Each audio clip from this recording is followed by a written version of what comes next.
हरे कृष्णा कृष्णा कृष्णा हरे हरे, हरे राम राम राम हरे हरे। आज के सप्ताह सत्संग में सबका हार्दिक स्वागत है। हरे कृष्णा। तय भजन शुरुआत करते हैं। ओ हे वैष्णव ठाकुर दयार सागर, ये दासे करुणा करी। ओ हे वैष्णव ठाकुर दयार सागर, ये दासे करुणा करी। ओ हे वैष्णव ठाकुर दयार सागर, ये दासे करुणा करी। प्रिया पद छाया शोदया माया, तुम्हार चरणा करी। प्रिया पद छाया शोदया माया, तुम्हार चरणा करी। ओ हे वैष्णव ठाकुर दयार सागर, हे दासे करुणा करी। ओ हे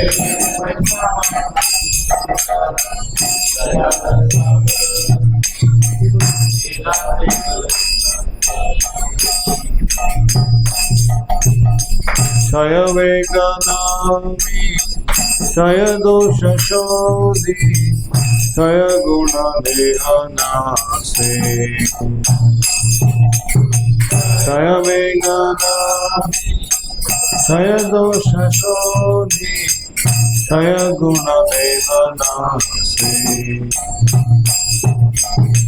क्षय सत्संग देह हमारे, बसे संगेराशा। क्षय सत्संग देह हमारे, बसे संगेराशा। ओ हे वैष्णव ठाकुर दयार सागर, हे दासे करुणा करी। ओ हे वैष्णव ठाकुर हे दासे करुणा करी। एकाकी आमार नहीं पाय बाला, हरि नाम संकीर्तने।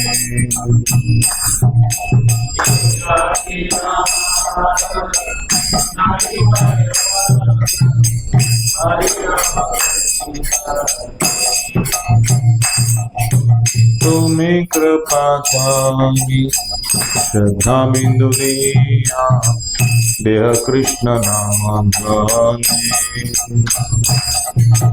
तुम्हें कृपा करी श्रद्धा बिंदु दिया, देह कृष्ण नाम गाने। कृष्ण से तुम्हारा कृष्ण दिते पारा, तुम्हारा शक्तियाँ है। कृष्ण से तुम्हारा कृष्ण दिते पारा, तुम्हारा शक्तियाँ है। आमी तो कंगाल कृष्ण कृष्ण माने, दाई तब पाछे पाछे। आमी तो कंगाल कृष्ण कृष्ण माने, दाई तब पाछे पाछे। ओ हे वैष्णव ठाकुर दयार सागर, हे दासे करुणा करी।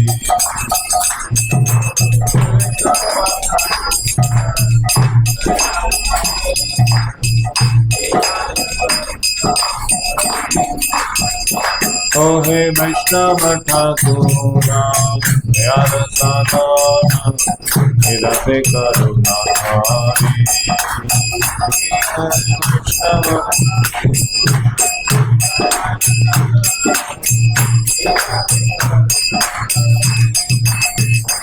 जय वैष्णव ठाकुर वैष्णव ठाकुर वैष्णव ठाकुर जय वैष्णव ठाकुर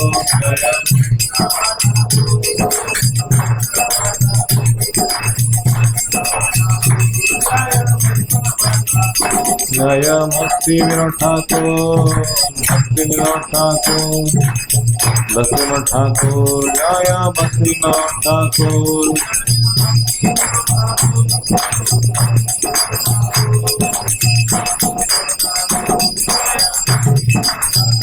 जय प्रभुपादा जय प्रभुपादा प्रभुपादा जय प्रभुपादा जय प्रभुपादा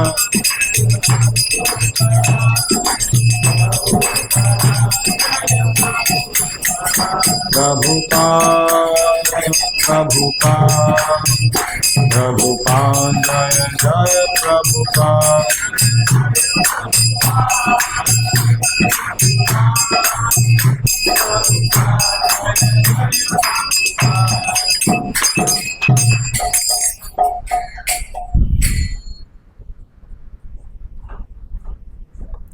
हे वैष्णव ठाकुर, हे दया के सागर, कृपया अपने सेवक पर कृपा कीजिए। मुझे अपने चरण कमलों की छाया प्रदान करके मेरा शुद्धिकरण कीजिए।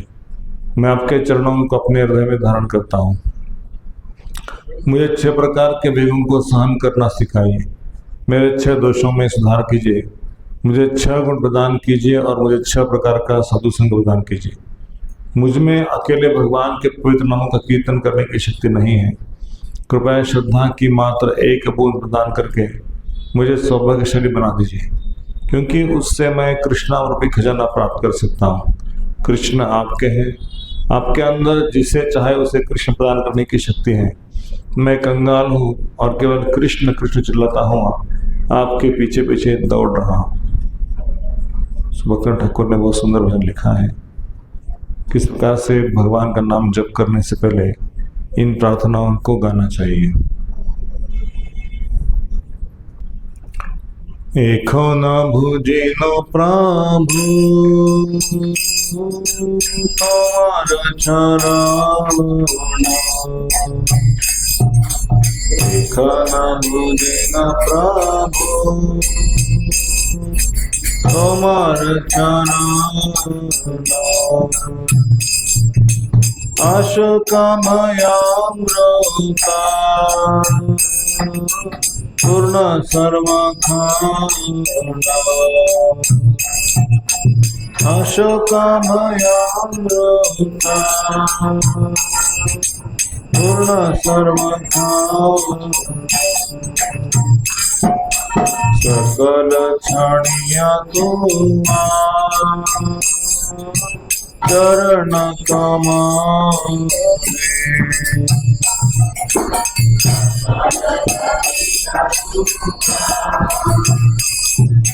चरण कमले पड़िया छिया मिला तव पद तले,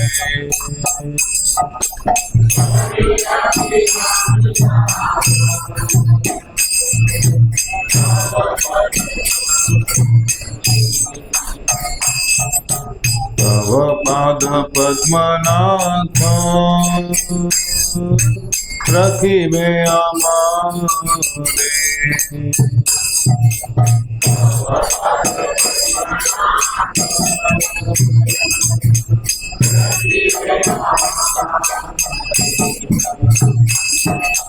आर रखा करता नाही एवं संसारे,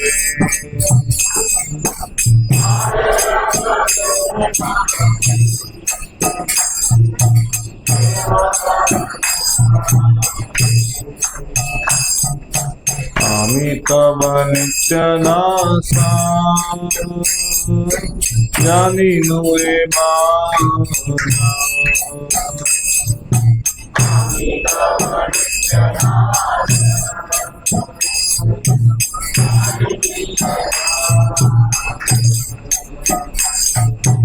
আমার পালন মান এখন তোমার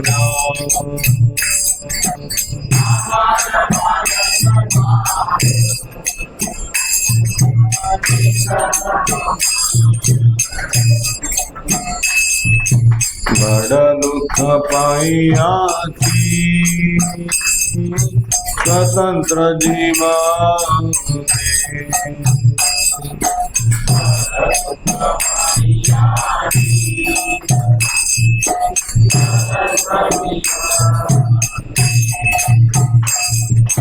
दुख दूर गेलो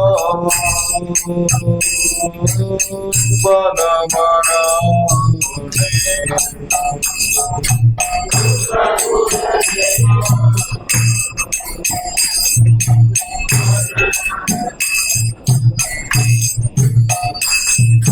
विपद लागिया रामा तपस्या करीला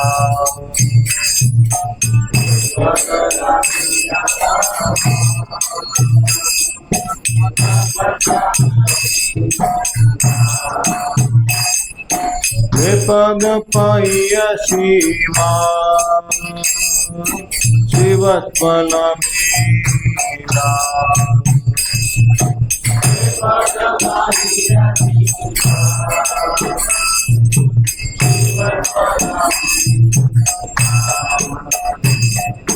विपद नामिया ब्रह्मा कृत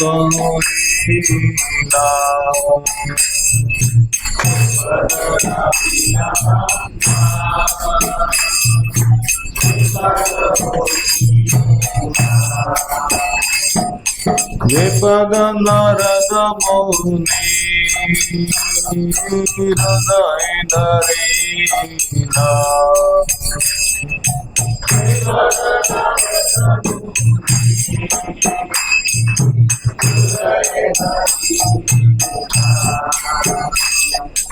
श्री से अभय पागा सिरे ते धरिया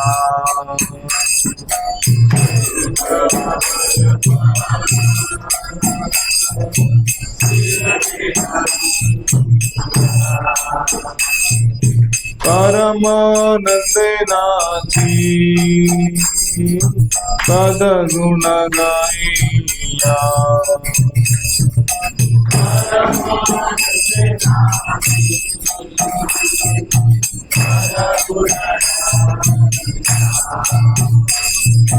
संसार विपद होइते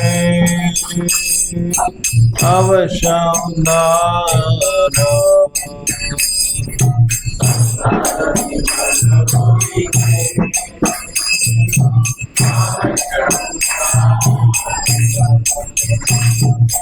भक्ति विनोद पद करिबे सोमा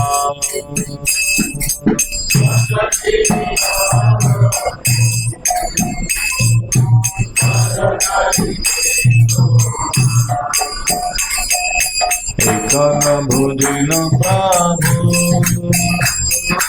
तुम्हार चरण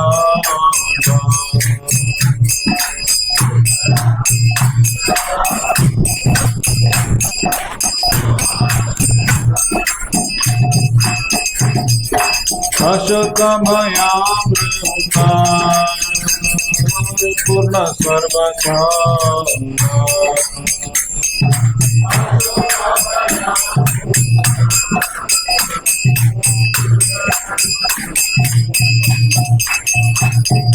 हरे Krishna Krishna Krishna Hare Hare Hare Ram Ram Ram Hare Hare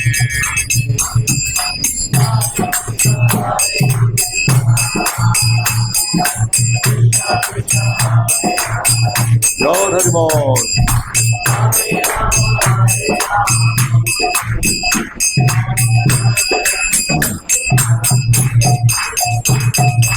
Hare Krishna Krishna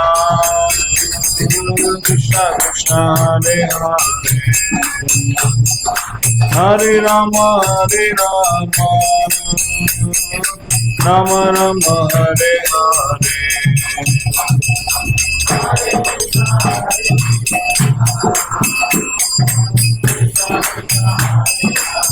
Lord and Lord.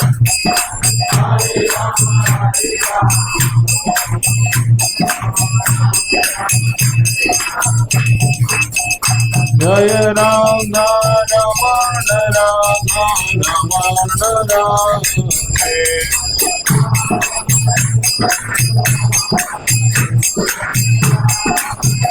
Jaya Rama Govinda Rama Govinda Rama.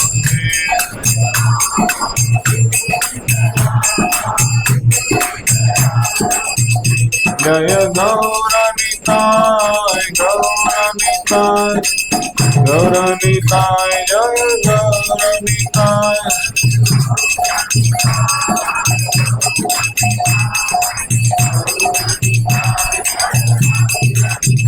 Prabhupada, Prabhupada, Prabhupada, Jaya Jaya Prabhupada.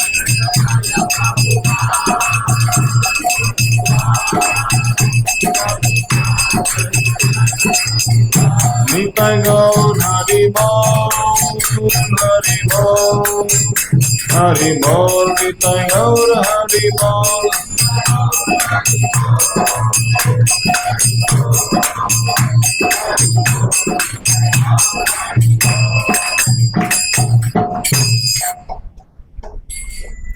हे प्रभु, मैं अब समझ गया हूँ कि आपके चरण पूर्ण अमृत से भरे हैं तथा समस्त शोक और भय को नष्ट करने वाले हैं।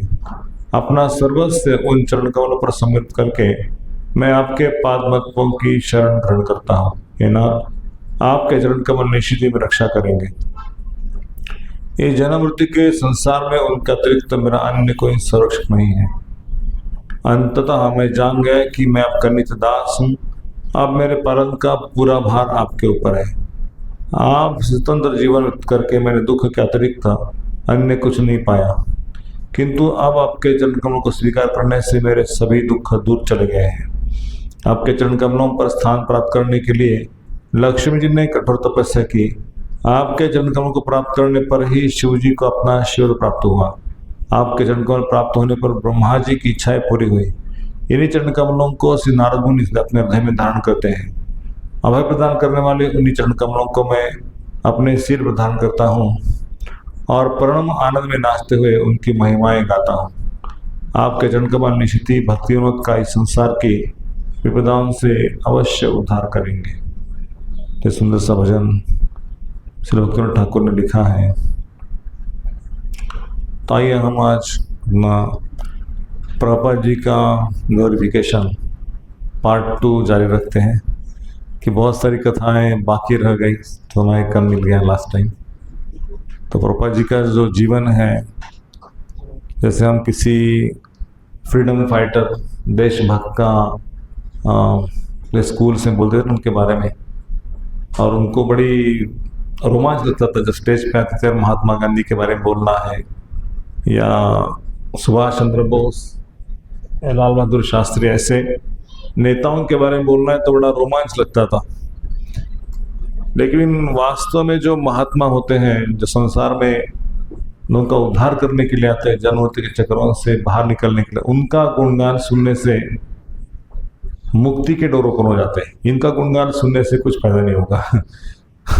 लोग कहेंगे कि कितना अच्छा वक्ता है, लेकिन भगवान के भक्तों का गुणगान यानी कि भागवत का श्रवण, चाहे प्रहलाद महाराज कथा हो, चाहे ध्रुव महाराज की कथा हो, चाहे अम्बरीश महाराज हो, चाहे अनेक भागवत उदाहरण है, उन सारे के जब चरित्र सुनते हैं तो इंस्पिरेशन मिलता है कि कैसे भगवान की भक्ति करनी चाहिए या कैसे भगवान को प्राप्त करना चाहिए। तो श्रील प्रभुपाद जी ने हमारे लिए चैतन्य महाप्रभु का मिशन और उनकी जो भेंट है कृष्ण प्रेम बहुत आसान कर दिया, कि इतना आसान कि बस संग में आना, कीर्तन करना, कथा सुनना, प्रसाद खाना और एक दूसरों का हित चिंतक बनना, एक दूसरों की सेवा करना। यहाँ आके इतना भी किया बिना अपराध के तो कहते हैं कि भगवत धाम जाओगे इस जन्म में, और कोई करने की जरूरत नहीं। केवल आना, चैंटिंग करना, कीर्तन करना, प्रसाद खाना, भक्तों को प्रसाद सर्विंग करना, इतना किया तो हम जन्म मृत्यु के चक्र से बाहर जा सकते हैं। तो श्रील प्रभुपाद ने कहा था कि आसान है, इससे लोग इसको करना नहीं पाते। जो कुछ एकदम पानी में जाके तपस्या करना है या जंगल में जाके तपस्या करना है, बड़ी कड़ी तेज धूप है, या फलहार करना है, केवल फल का केवल, तो उसको समझते हैं कि वास्तव में ये लोग आगे बढ़े हुए हैं। लेकिन जो आसान मार्ग है कीर्तन करने का, उसको प्राप्त करने के पश्चात इनको लगता नहीं है ना सोच।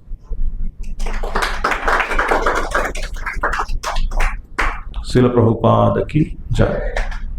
तो आइए मंगलाचरण की शुरुआत करते हैं। ओम नमो भगवते वासुदेवाय।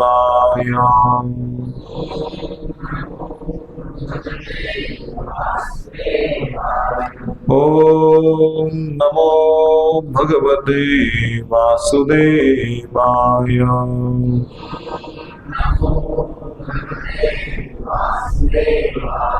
ओम नमो भगवते वासुदेवाय।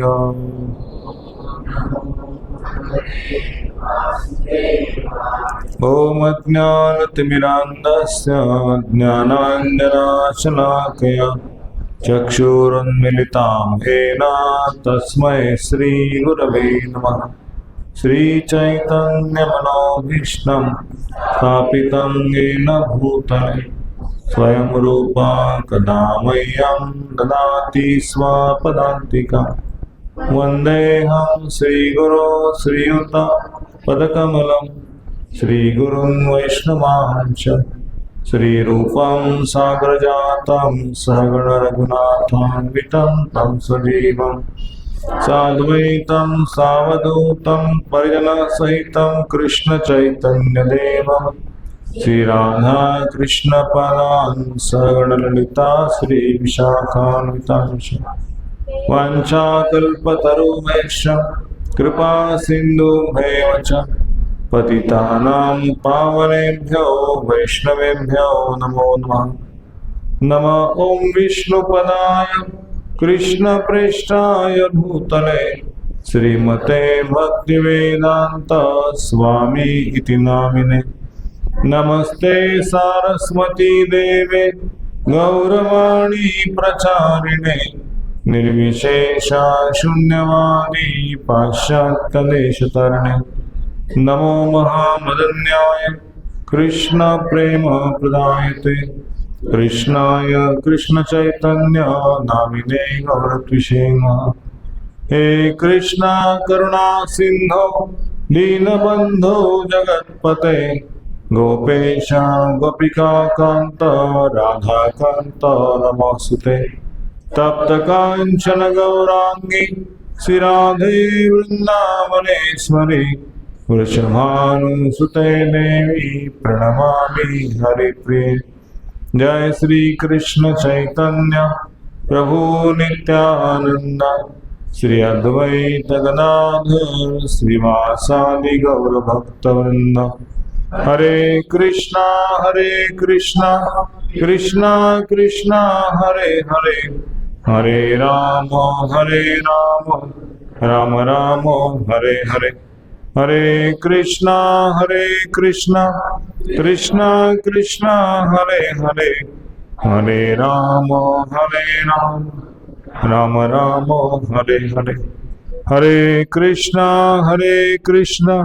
कृष्णा कृष्णा हरे हरे, हरे राम राम राम हरे हरे। हरे कृष्णा। आप सबका आज के इस हफ्ते सत्संग में हार्दिक स्वागत है।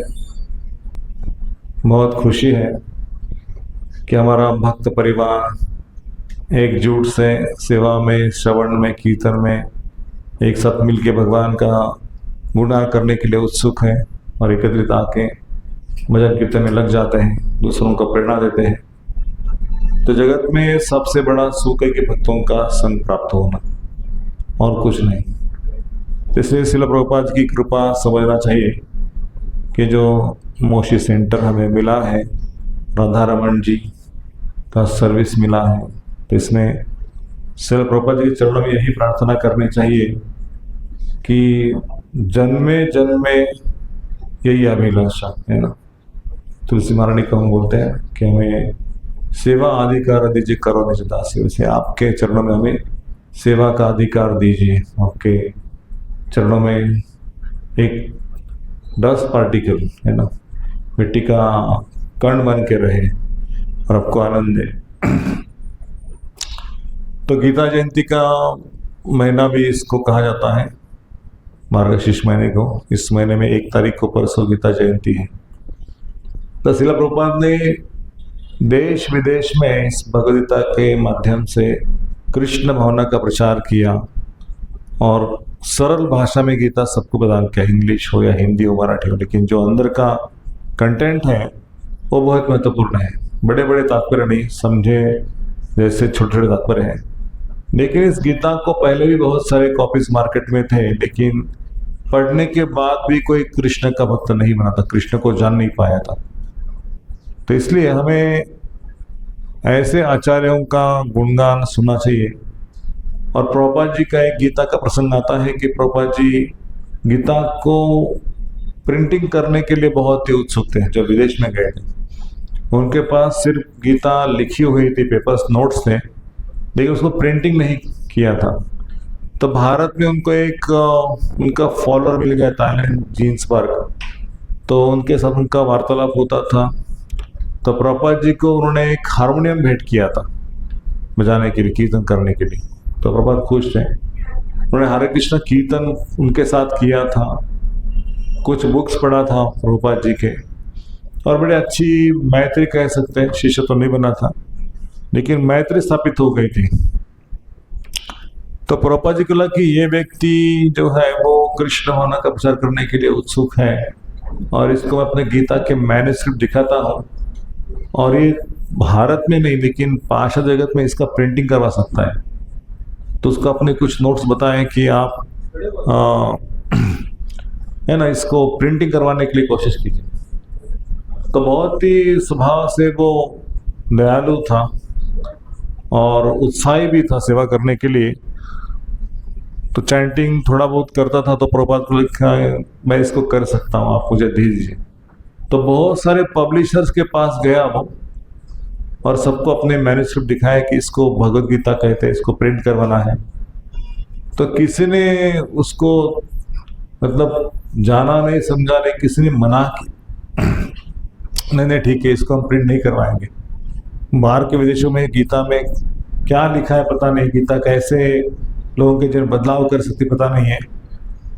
तो पश्चात वो प्रभुपाद के पास आ गया, बोले प्रभुपाद लोगों को इसके बारे में जानकारी नहीं है और काफ़ी लोगों ने इसको मना कर दिया।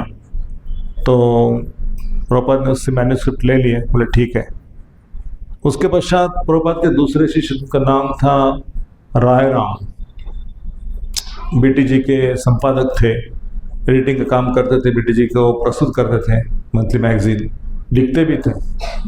तो प्रभुपाद ने उनको मैन्युस्क्रिप्ट दिखाया कि इसको प्रिंट करवाना है भारत के बाहर विदेश में। तो रायराम ने मैन्युस्क्रिप्ट पढ़ी की था, लेकिन इसमें कुछ ऐसे पोएट्री नहीं था, कुछ स्पेशल बॉटम मार्क जो होते फुट नोट्स वो कुछ नहीं थे, ऐसा कुछ आकर्षक उसमें नहीं था। तो रायराम भी सबको दिखाते दिखाते अलग अलग सिटीज़ में प्रभुपाद के पास आया कि प्रभुपाद मैंने सबको प्रदर्शित किया, लेकिन कोई व्यक्ति यहाँ पे ऐसा नहीं दिखाई दे रहा है कि इसको प्रिंट करवा सके।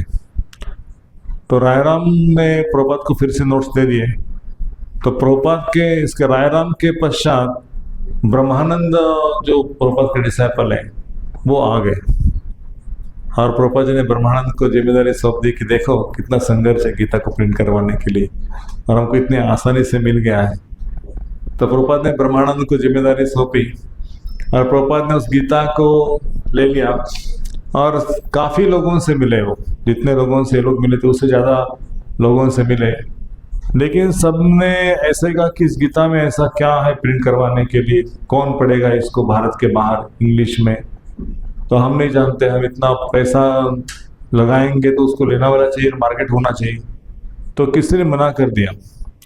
बाद में प्रभुपाद ने एक समय एक हरे कृष्ण कीर्तन का ऑडियो किया था, रिकॉर्ड उसको, कीर्तन का ऑडियो, और वो देश विदेश में इतना चला ऑडियो, तो उसका मेलिंग में लोगों को रिप्लाई आता था कि हमको ये ऑडियो कहाँ से मिलेगा। तो ब्रह्मानंद महाराज उस समय प्रभुपाद का मेलिंग लिखते थे, हरे कृष्ण का मेल किसका क्या आया है। तो मैकमिलन कंपनी से एक मेल आया था कि हमको इस हरे कृष्णा रिकॉर्ड चाहिए, इसका प्रभुपाद जी का मैकमिला जो ऑडियो है कीर्तन का। तो मैकमिलन कंपनी ने एड्रेस भेजा था कि आप चाहे तो इस एड्रेस पे आके हमको डिलीवरी कर सकते हैं। तो प्रभुपाद ने ब्रह्मानंद को बोला कि आप डोर डिलीवरी जाके करो। मैकमिलन कंपनी में जानता हूँ कि वो पब्लिशर भी हैं, और उनको भी पूछो कि आप भगवत का प्रिंटिंग करवा सकते हो क्या। तो ब्रह्मानंद महाराज को ये आशा नहीं थी कि ऐसा कुछ हो सकता है। तो प्रभुपाद ने उनको कहा कि नहीं नहीं, भगवान की इच्छा है तो कुछ भी हो सकता है, आप लेके जाइए इस मैन्युस्क्रिप्ट को। तो मैन्युस्क्रिप्ट तो प्रभुपाद ने दिया नहीं, लेकिन बोले कि आप जाके बात करके आओ पहले। तो रिकॉर्ड लेके गए और वहाँ पे जाके जिस कंपनी के हेड थे, मतलब सीएम नहीं लेकिन उसके नीचे वाला जो कोई मैनेजर था, उनको वो रिकॉर्ड दे दी। और रिकॉर्ड के पश्चात बोले कि रुको रुको रुको, हमारे कंपनी के जो एडिटर साहब है वो आएंगे और उनसे आप मिलिए। तो कुछ समय ब्रह्मानंद महाराज रुक गए, और उसके पश्चात एक ऐसा व्यक्ति वहाँ पे आ गया, मैकमिलन कंपनी का वो हेड था, एडिटर था वो, और उसको सेकंड कर दिया ब्रह्मानंद महाराज ने और एक टेप प्रस्तुत किया। उसने उनको कहा कि मैं भारत से, मतलब स्वामी जी आए हैं और उनका एक गीता प्रस्तुत करने का विचार है, और गीता आप प्रिंटिंग करवा सकते हो क्या। तो उन्होंने कहा कि गीता, भगवत गीता, अरे मैं इसको ढूंढ रहा हूँ, गीता मुझे चाहिए, मुझे प्रिंट करवाना है गीता। और ब्रह्मानंद महाराज इतने अचंभित हो गए कि मैंने गीता का उच्चार किया तो उसकी आंखें ऐसे भर भर के वो देख रहे हैं, गीता कहाँ है, गीता मुझे चाहिए, वो स्वामी के जरिए स्वामी से मिलना है मुझे। और तुरंत मैन्युस्क्रिप्ट तो प्रभुपाद के पास था, वो फिर से गाड़ी करके अपने स्थान पर गए, प्रभुपाद जहाँ रहते थे, और वहाँ से मैन्युस्क्रिप्ट उठाया। उस मैकमिलन कंपनी का जो हेड था जेम्स वाडे करके, उसको दे दिया।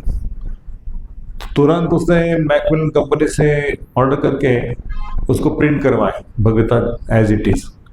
और उसके बाद प्रभुपाद बोले कि Lord Chaitanya has fulfilled his was, his promise, कि भारत भूमि विश्व में प्रचार हो, केवल भारत भूमि नहीं, पृथ्वी चाचित नगरादिगाम सर्वतर हुई मेरा नाम, कि पृथ्वी के हर कॉर्नर में मेरा नाम का प्रचार होगा। और शुरू के जो इंडेक्स उसमें चैतन्य महाप्रभु का जीवन लिखा था प्रभुपाद ने भगवद गीता का, कि who is Lord Chaitanya, what is his mission. तो उसके बाद वो गीता प्रिंट हो गई, और सारे भारत नहीं, अमेरिका के बहुत सारे शहर में गीता वितरण हो गया। तब प्रभुपाद को चला कि people are very enthusiastic, very eager to buy this Bhagavad Gita. तो क्या लिखा है पता नहीं था, लेकिन लोग लेते थे उसको। तो उसके पश्चात प्रभुपाद को अनेक लोग मिल गए इस संस्था को आगे बढ़ाने के लिए। एक स्टोर फ्रंट में प्रभुपाद ने गीता क्लास चालू किया था, पीछे उनका कुकिंग और आगे उनका प्रीचिंग। तो पीछे सब्जी कटिंग करना, कीर्तन, मतलब जो भी सामान लेके आना, कटिंग करना, और वहाँ पे ही सोना रात को, और सुबह क्लास देना, मॉर्निंग प्रोग्राम करना। ऐसे एक छोटा सा अल्टर बनाया था, इतना बड़ा अल्टर नहीं, टेबल के ऊपर केवल, और उसके ऊपर प्रभुपाद अपना पूजा अर्चा करते थे, भोग लगाते थे। और जब शाम को लोग आते थे बुधवार या संडे को, तो उस समय उनकी क्लास होती थी। तो बहुत सारे यंगस्टर जुड़ गए उसमें, और प्रभुपाद प्रसाद बना खिलाते थे, सबको क्लास देते थे। तो कई महीनों के पश्चात एक व्यक्ति ने पूछा कि स्वामी जी, ये सारा कौन करता है, कौन बनाता है, प्रसाद कौन बनाता है? तो प्रभुपाद कि मैं बनाता हूँ। तो उनका प्लेट भी साफ करते थे, तो कुकिंग करते थे, सब कुछ, ऑफरिंग से लेके मार्केटिंग से लेके सब कुछ। तो कित नाम का जो कीर्तनन था, महाराज मैं आपका सेवा कर सकता हूँ, मुझे आपका सेवा दीजिए। तो प्रभुपाद ने कहा कि हाँ, दैट इज कृष्णा कॉन्शियसनेस। जो कोई भगवान का सेवा करना चाहता है वो बड़ा भाग्यवान है। मैं इसी का वेटिंग कर रहा था, कोई आप में से आगे आए और बोले कि प्रभुपाद जी मेरे लिए कुछ सेवा है क्या, मैं क्या सेवा कर सकता हूँ। तो प्रभुपाद बोला कि आप मेरे साथ रह के सब्जी कटिंग कुकिंग करना सीख लो। तो उसके पश्चात कई माता जी उसमें जुड़ गए, प्रभु जी माता जी। तो प्रभुपाद का काम हल्का हो गया। प्रभुपाद रात को लिखते थे और दिन में अलग अलग इंटरव्यूज, अलग अलग शहरों में जाना और प्रचार करना, फिर पुस्तक वितरण कैसे मैनेज करना है और क्या प्रिंटिंग करना है, इसका लिखा पढ़ा। तो प्रचार बहुत हो गया। तो फोर्ड कंपनी के जो मालिक थे प्रभुपाद के पास आ गए और बहुत दुखी थे। अल्फ्रेड फोर्ड, उनके पिता की देहांत हो गई थी, हेनरी फोर्ड की।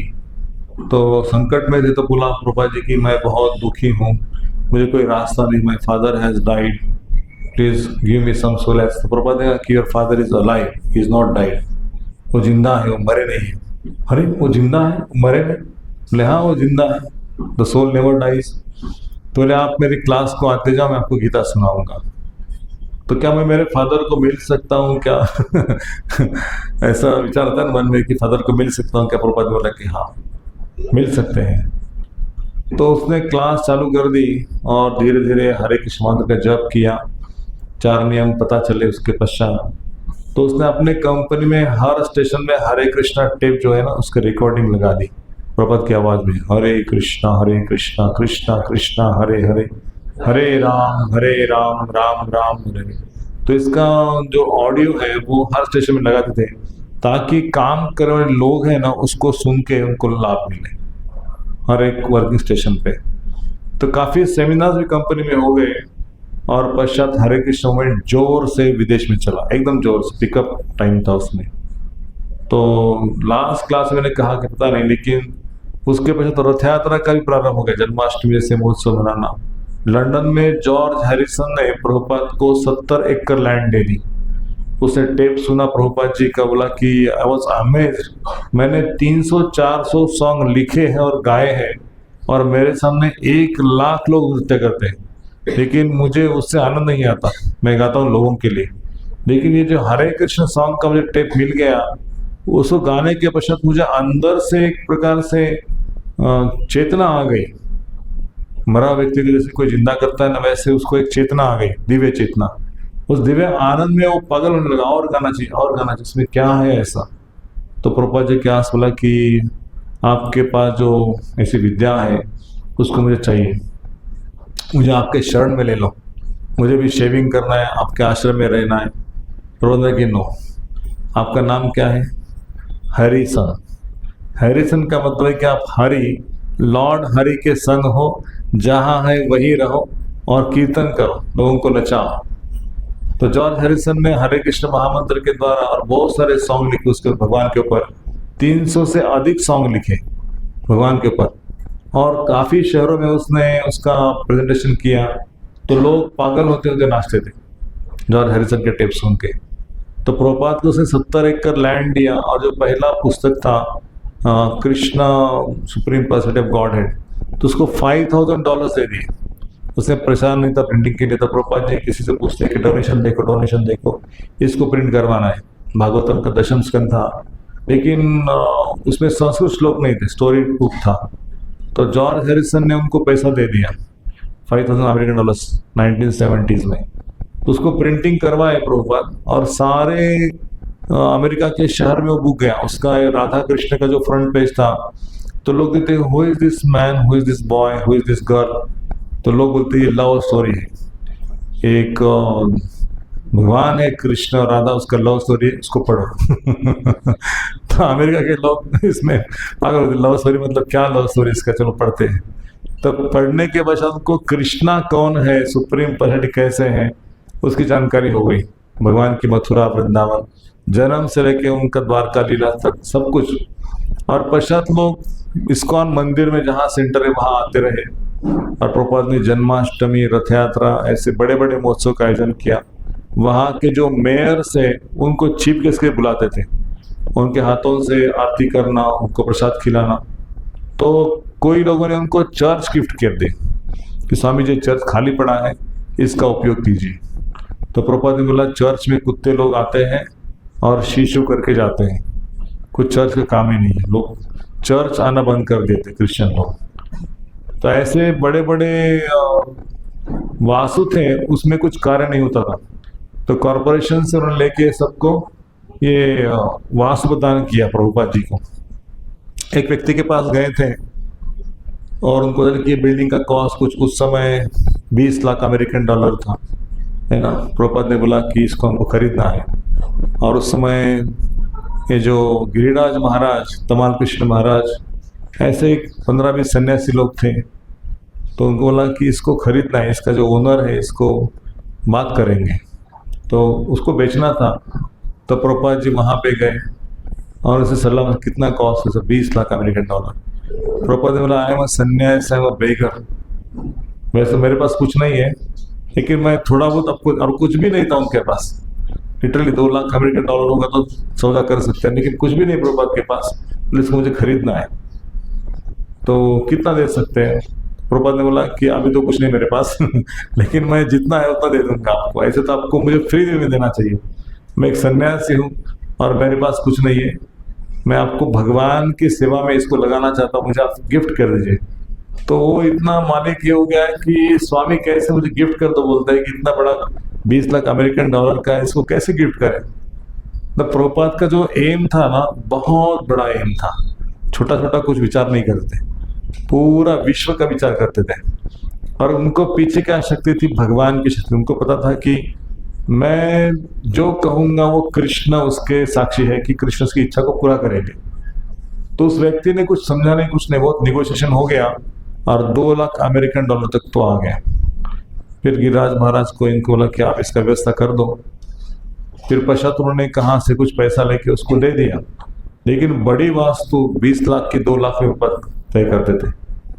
तो मतलब वो पैसा खर्च करने के मामले में बहुत सावधान थे। कहते कि इस वस्तु की कीमत अगर 10 रुपए है, कोई इसको 20 बोल रहा है तो 10 जगह जाके पूछो, ऐसे पैसा भगवान का है, तो हम भगवान का पैसा ऐसे कैसे दे सकते हैं। तो कई बार अपने शिष्यों को, जब वो भारत में आए थे तो वहाँ पे जो मार्केटिंग चलता था, तो 25 पैसे का जो हिसाब किताब है उसको बोलते कि आपने 25 पैसे ज़्यादा क्यों दे दिया वो सब्जी वाले को, इसमें कॉस्ट इतना नहीं, उसको 25 पैसे लेके आओ वापिस, नहीं तो आज आपको चल के जाना पड़ेगा। तो 25 पैसा ज़्यादा दिया ना, तो चल के जाओ, बस से मत जाना आज। तो इतने स्ट्रिक्ट थे, और उस समय डिसाइपल ने इतना उसको आसानी से ग्रहण किया प्रभुपाद जी की हर बात को। एक हरिदास नाम के, हरिदास का नाम बाद में हो गया, एक भक्त थे मुस्लिम परिवार से, और वो जो मंदिर में उस समय प्रभुपाद के साथ बाहर के शिष्य आते थे ना, तो उनके साथ में आके बैठते थे, कुछ खाने को मिलता है यहाँ आके, तो क्लास में आके बैठते थे।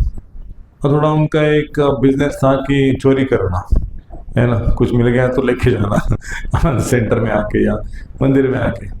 तो प्रभुपाद जैसे बैठे, प्रभुपाद के हाथ में एक वॉच था, अच्छा वॉच था, वो वॉच की तरफ देख रहे बार बार बार बार। प्रभुपाद बोला इसको वॉच चाहिए। उस प्रभुपाद ने वॉच निकाला और बोले आप इसको ले लो। तो उनकी आंखों में आंसू आ गया कि प्रभुपाद ने कैसे क्या मुझे पहचाना कि मैं वॉच चुराने आया था और मुझे वॉच निकाल के दे रहे प्रभुपाद। तो बोले कि स्वामी जी एक्चुअली, क्लास होने के पश्चात बोले कि स्वामी जी एक्चुअली मैं आपका वॉच चुराने आया था, लेकिन आपने तो वॉच देने के लिए ये कर दिया। लेकिन मैं जानता हूँ, तो आप क्लास में आते रहिए, प्रसाद खाते रहिए, आप शुद्ध हो जाओगे। तो फिर वो रोजाना क्लास में आते थे और प्रभुपाद को मिलते थे। फिर उनको सब्जी मंडी में कुछ सेवा, सब्जी लेके आओ, कुकिंग करो, क्लीनिंग करो, ऐसा सेवा लगा। मुस्लिम परिवार से थे, लेकिन पश्चात 16 माला चालू कर दिया। सॉरी,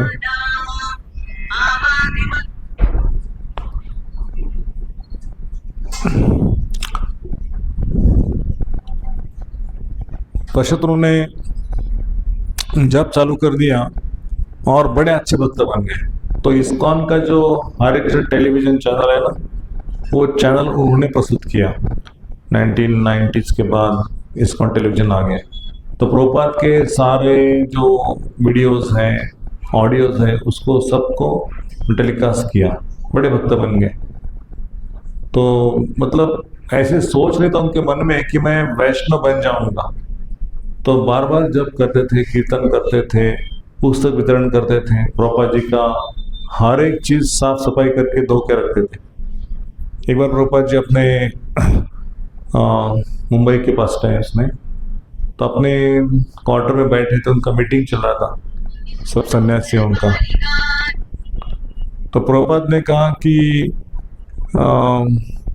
अब ये क्लीनिंग का समय हो गया है, वो माता जी आई है क्लीनिंग के लिए, तो हम उठ के बाहर जाते हैं। अभी इस्कॉन के फाउंडर आचार्य संस्थापक है, और वो माता जी उसको बोल सकते थे कि आप इधर से क्लीनिंग करो, बाद में मेरी जगह क्लीनिंग का भी मीटिंग चल रहा है, इंपॉर्टेंट मीटिंग है। तो प्रभुपाद ने सब सन्यासी बोले कि आप यहाँ से उठ जाइए, उसका सेवा इंपॉर्टेंट है। और वहां से उठ गया, उसको सारा क्लीनिंग करने दिया। पश्चात सूखने के बाद मीटिंग स्टार्ट हो गया। तो वो सिखाते हैं कि कोई व्यक्ति सेवा करने के लिए, चाहे वो पेमेंट बेसिस पे हो, लेकिन उसका सेवा इंपॉर्टेंट है। तो ये सेवा का मौका उस व्यक्ति को देना, और संस्थापक होने के पश्चात भी प्रभुपाद ने बड़ा समझाने अपने आप को, सब कुछ उनको सेवा का मौका दिया। एक एयर हॉस्टेस थी, और प्रभुपाद यहाँ से विदेश में जा रहे थे, और प्रभुपाद अपना चैंटिंग करते थे, या कुछ उनके पास कुरमुरा वगैरह, तो कुरमुरा खाते थे टाइम में। उनके पास कोई दूसरा ऐसा नहीं था कि प्लेन में जो मिलता है वो खाना है ना, कुछ नहीं खाते थे। तो कुरमुरा खाते खाते उनके प्लेट में था। एयर हॉस्टेस आ गई, स्वामी जी क्या है? बोले कुरमुरा है, मैं ले सकती हूँ? तो उसने ऐसे हाथ उठाया और खा लिया प्रभुपाद के प्लेट का। तो बाजू में उनका डिसेबल बैठा था, बोलते अरे क्या कर रही हो स्वामी जी, का नहीं खाना चाहिए, सबको पूछना चाहिए। तो उसने उठा खा लिया, और हंसने लगे, देख के खुश हो गई। तो प्रभुपाद को पता कि इसने खाया तो भक्त बन जाएगी, है कि नहीं। तो कुछ समय के पश्चात जब प्रभुपाद अमेरिका में प्रचार करने लगे, तो सिटी में वो प्रभुपाद का पंडाल प्रोग्राम देखी, और प्रभुपाद से आके मिले कि डू यू नो कि आप यहाँ से वहाँ जा रहे थे, तो आप बैठे थे कुरमुरा खाते, तो आपका कुरमुरा मैंने खाया था। और then she got initiation from Srila Prabhupada. Prabhupada ने उसको, हरिनाम मैं 16 माला कर रही हूँ और मुझे आपसे दीक्षा चाहिए। तो प्रभुपाद ने तुरंत उसको दीक्षा दे दिया। बोले मैं 16 माला जब करते आपके पुस्तक पढ़ती हूँ, मैं अमेरिका में रहता हूँ ये शहर में। तो भक्त बन गई। मतलब कहते कि साधु संग सर्वशास्त्र कहे, लव मात्र साधु संग सर्वसिद्धि हो। एक उसका नाम मुझे याद नहीं आ रहा है, लेकिन उसका दीक्षा नाम कुछ अलग प्रकार से था। तो वो अपने बाल को ऐसे ऊपर बांध के आई थी, जिट्टू बोलते हैं ना उसको, ऐसा कुछ तो ऊपर बांध के, और उसका हाइट बहुत बड़ा था, पैर में सैंडल थे, और घुटने से नीचे कुछ पहना नहीं था, है ना। तो प्रभुपाद के पास आके मिली और बोले कि मेरा नाम फलाना फलाना है और मुझे आपसे दीक्षा चाहिए। तो प्रभुपाद ने कहा कि आप कितना माला जप करती हैं? बोले मैं 16 माला जप करती हूँ। आपके पुस्तक पढ़ के, आपके सेंटर में जाके मैं माला जप करती हूँ। तो प्रभुपाद का नाम क्या है? तो उसने ऐसे नाम कुछ बोल दिया। तो उसका पहराव देख के बोले इसका दीक्षा करते हैं, इसको दीक्षा के लिए बुलाओ ना 2-4 दिन के पश्चात। तो दीक्षा के लिए बुला, उसका नाम रख दिया माउंट सुमेरु देवीदासी। माउंट सुमेरु। उसका बाल देख के तो उससे प्रभुपाद ने कहा कि आप लोग इतना नहीं जानते कि पैरों को गर्म रखना चाहिए, सर को ठंडा रखना चाहिए और पेट को नरम रखना चाहिए। आपने पैर को खुला रखा है, पैर ठंडा, सर गर्म और पेट नरम। अपने अमेरिका में लोग उल्टे चलते हैं। हमारा वैदिक संस्कृति ऐसा है कि पैर को ढक के रखते हैं, पैर को पूरा सॉक्स डाल के, पैंट डाल के, ठंडी है ना, लेकिन आपने पैर को खुला क्यों रखा है? तो उसके बाद में समझे कि स्वामी जी क्या कहना चाहता है। तो वो उसको फॉलो कर लिए प्रभुपाद जी को। तो एक बार हरि शौरी प्रभु, नहीं शुद्ध कीर्ति प्रभु, सॉरी, शुद्ध कीर्ति प्रभु अपने पिताजी को माताजी को लेके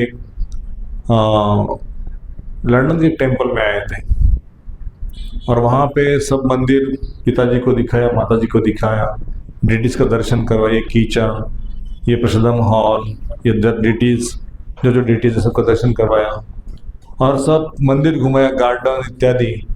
और किचन में आ गए, 10 साढ़े 10 बज गए थे। किचन में कुछ प्रसाद नहीं, इतना खत्म हो गया था प्रसाद। तो प्रसाद वो ऐसे ही प्रभुपाद से मिलने के लिए आ गए। तो प्रभुपाद ने पहला प्रश्न पूछा कि क्या आपके माता पिता को अपने प्रसाद दिया, कुछ खिलाया? बोले कि स्वामी जी नहीं, कुछ नहीं था, सब खत्म हो गया। लेकिन आपके सारे एफर्ट्स नाकाम हो गए कि आपने सारा मंदिर घुमाया लेकिन उनको प्रसाद नहीं खिलाया, क्या फायदा उसका? तो पहले उनको प्रसाद खिलाना चाहिए था, बाद में मंदिर घुमाना चाहिए था। आपको पता है प्रसाद का टाइमिंग क्या है, तो पहले प्रसाद खिलाना चाहिए था। तो उसके पश्चात उन्होंने कहा कि जाओ और किचन इंचार्ज से कहो कि हमारे माता पिता हैं, उनके लिए प्रसाद बनाओ कुछ ना कुछ प्रसाद बनाएंगे, उनको खिलाने के पश्चात भेज देना। तो प्रभुपाद जी का ये जो प्रेम है ना सब व्यक्तियों के लिए, तो कहते थे एक लेटर लिख दिया टेम्पल प्रेसिडेंट को, सारे टेम्पल प्रेसिडेंट को लेटर है वो, आज भी वो लेटर है। उस लेटर में कहते हैं प्रभुपाद का request all the temple presidents of all temples, बोलते हैं कि this ISKCON temples are the Vaikuntha embassies in the material world, और यहाँ पे जो भी व्यक्ति आते हैं भगवान के अतिथि हैं, तो उनके लिए आपके पास कुकिंग रेडी होना चाहिए। तो कुछ 5-6 आदमी को वहाँ पे रखो टेम्पल में, कुकिंग करने वालों को, और पकोड़ा या पूरी, हलवा, सब्जी, राइस, ऐसे 5-6 स्वीट्स, गुलाब जामुन इत्यादि जो भी है वो स्वीट्स बना के रखो। जो व्यक्ति आएगा दर्शन करके उनको प्लेट में प्रसाद दे दो, वो प्रसाद खा के भक्त बन जाएगा। और कहते थे कि ऐसा मत समझो कि हमारे पास पैसा नहीं है, हम नहीं बना सकते, आप खिलाते रहो, आपको पैसा आते रहेगा। लक्ष्मी किचन की इंचार्ज है, आप कोई इंचार्ज नहीं है, भगवान देख लेंगे, लक्ष्मी का किचन है, भगवान चलाएंगे। तो इतना कॉन्फिडेंस था।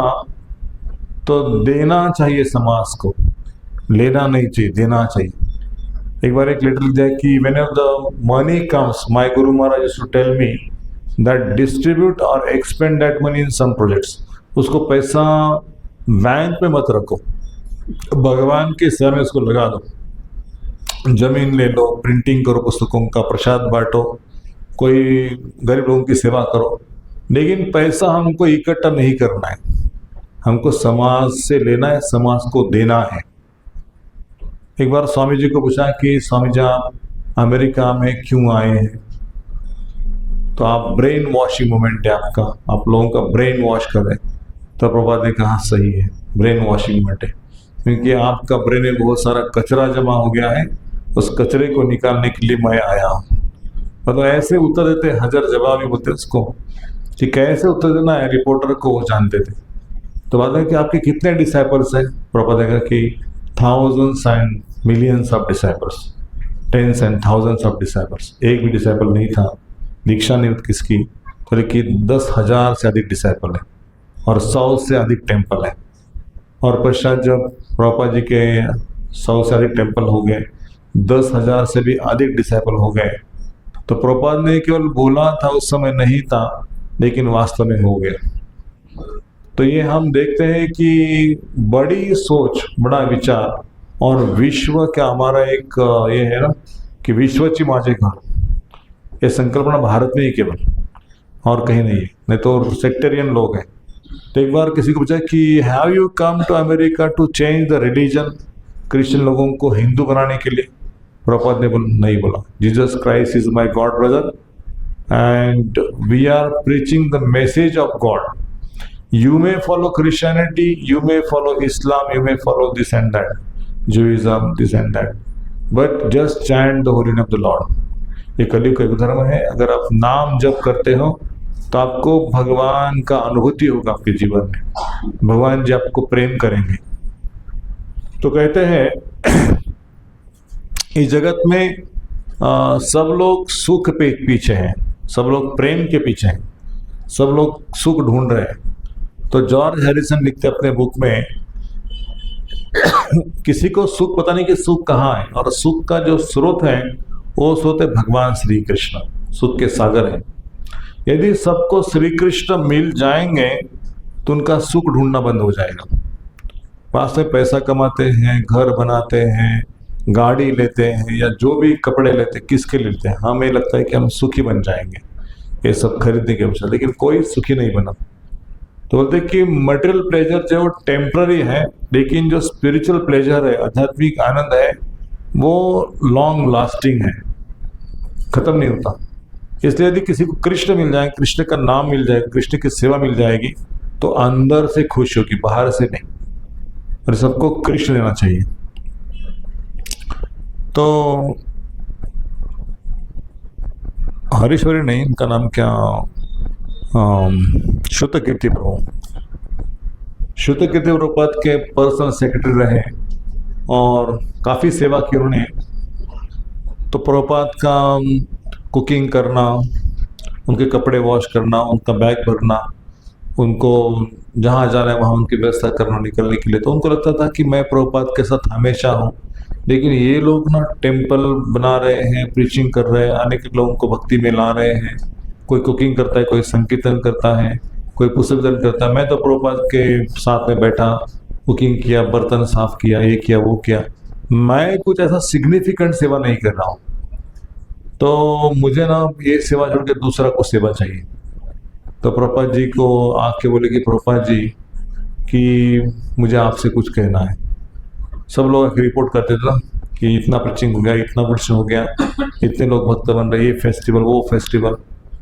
तो श्रुतकीर्ति ने कहा कि प्रभुपाद कि मैं भी चाहता हूँ कि कुछ जाके बाहर सेवा करूँ और आपको रिपोर्ट दे दूँ कि मैंने भी कुछ किया। तो प्रभुपाद ने एक ही सेंटेंस बोला कि are you happy in my service, मेरी सेवा करके आपको खुशी होती है? हाँ Prabhupada, I am very happy. यदि आपके गुरु महाराज आपके ऊपर संतुष्ट है तो आपको और दूसरों को सेवा नहीं करना चाहिए। बस यस्य प्रसाद भगवत प्रसादो यस्य अप्रसाद नगति कुतोपि ध्यायन्तुवन्त संध्या वंदे गुरु शरणारविंदम।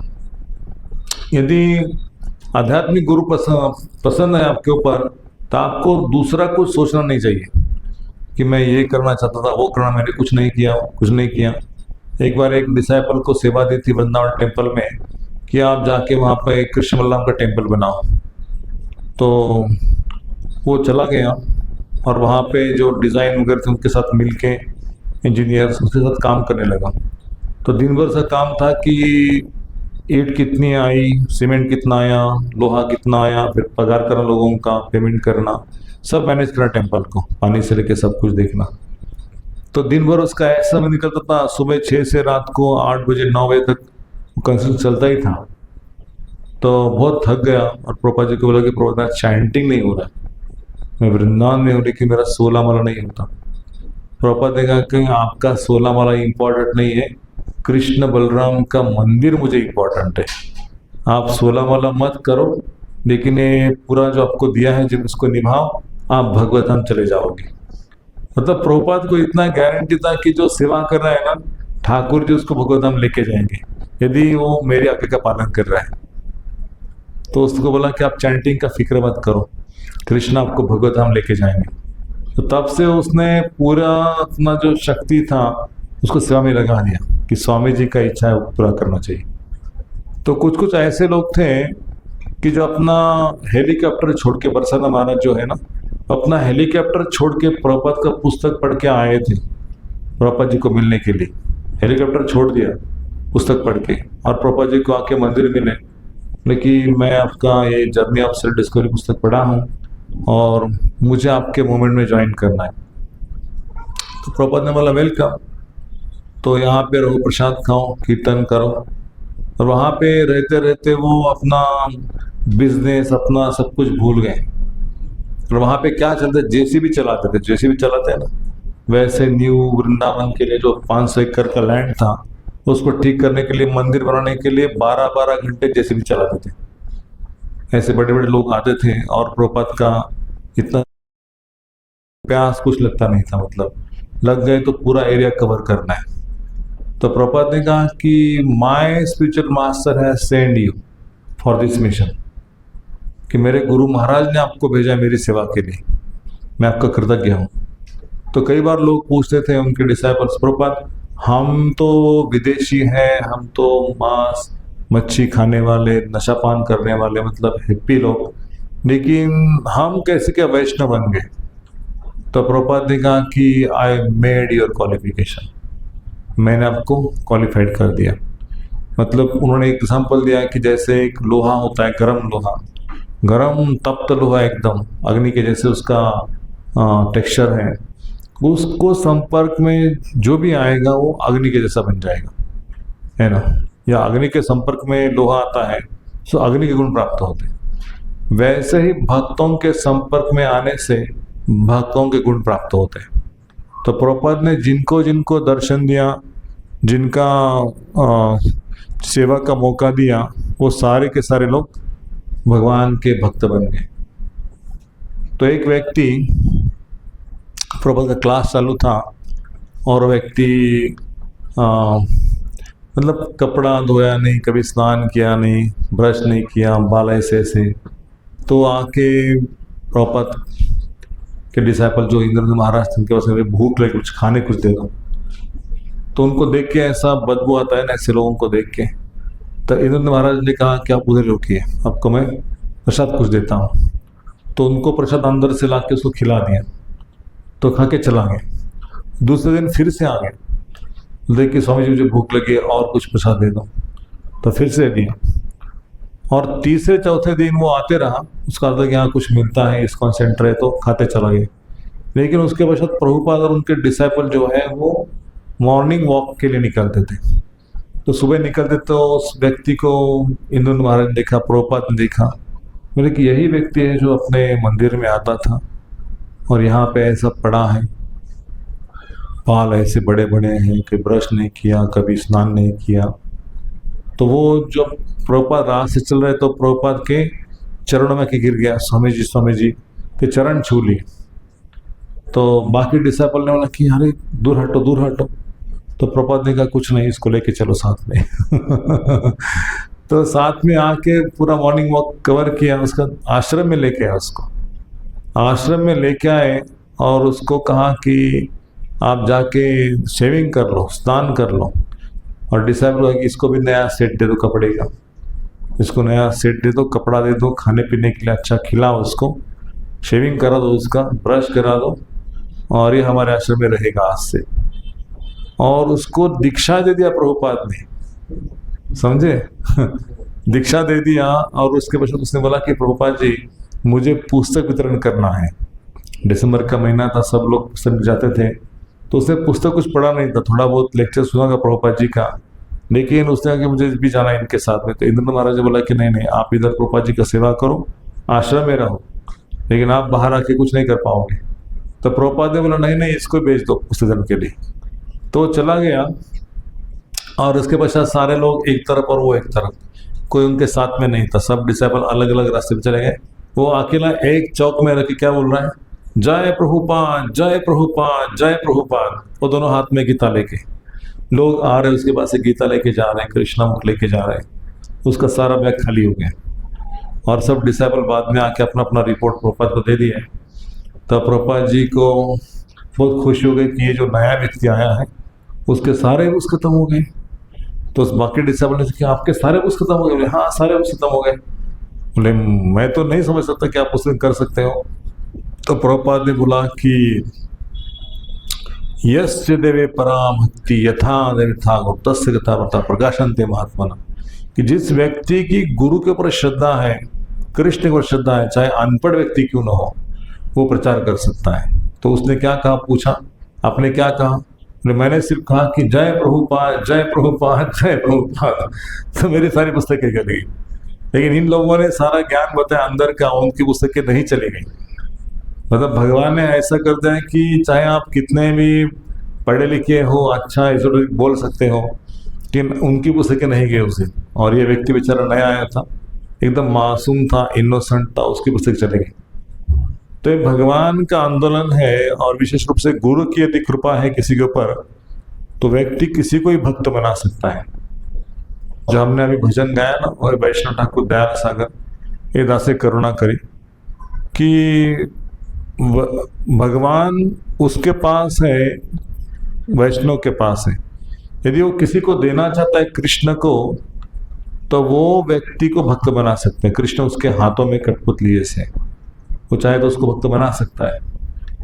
तो ये प्रभुपाद ने कहा था कि कृष्णा कॉन्शियसनेस मतलब कि एपिडेमिक, क्या बोलते उसको, पेंडेमिक, कि यदि आपके पास कृष्ण है और आपके घर वाले आपका सेवा करते हैं, तो आपने आपका सेवा करके भक्त बन जाएंगे। जैसे कोई पत्नी है, पति का सेवा करते, पति चंटी करता है, तो पति का 16 माला का फल उसको 8 माला तो मिलेगा ही मिलेगा बिना जप करके।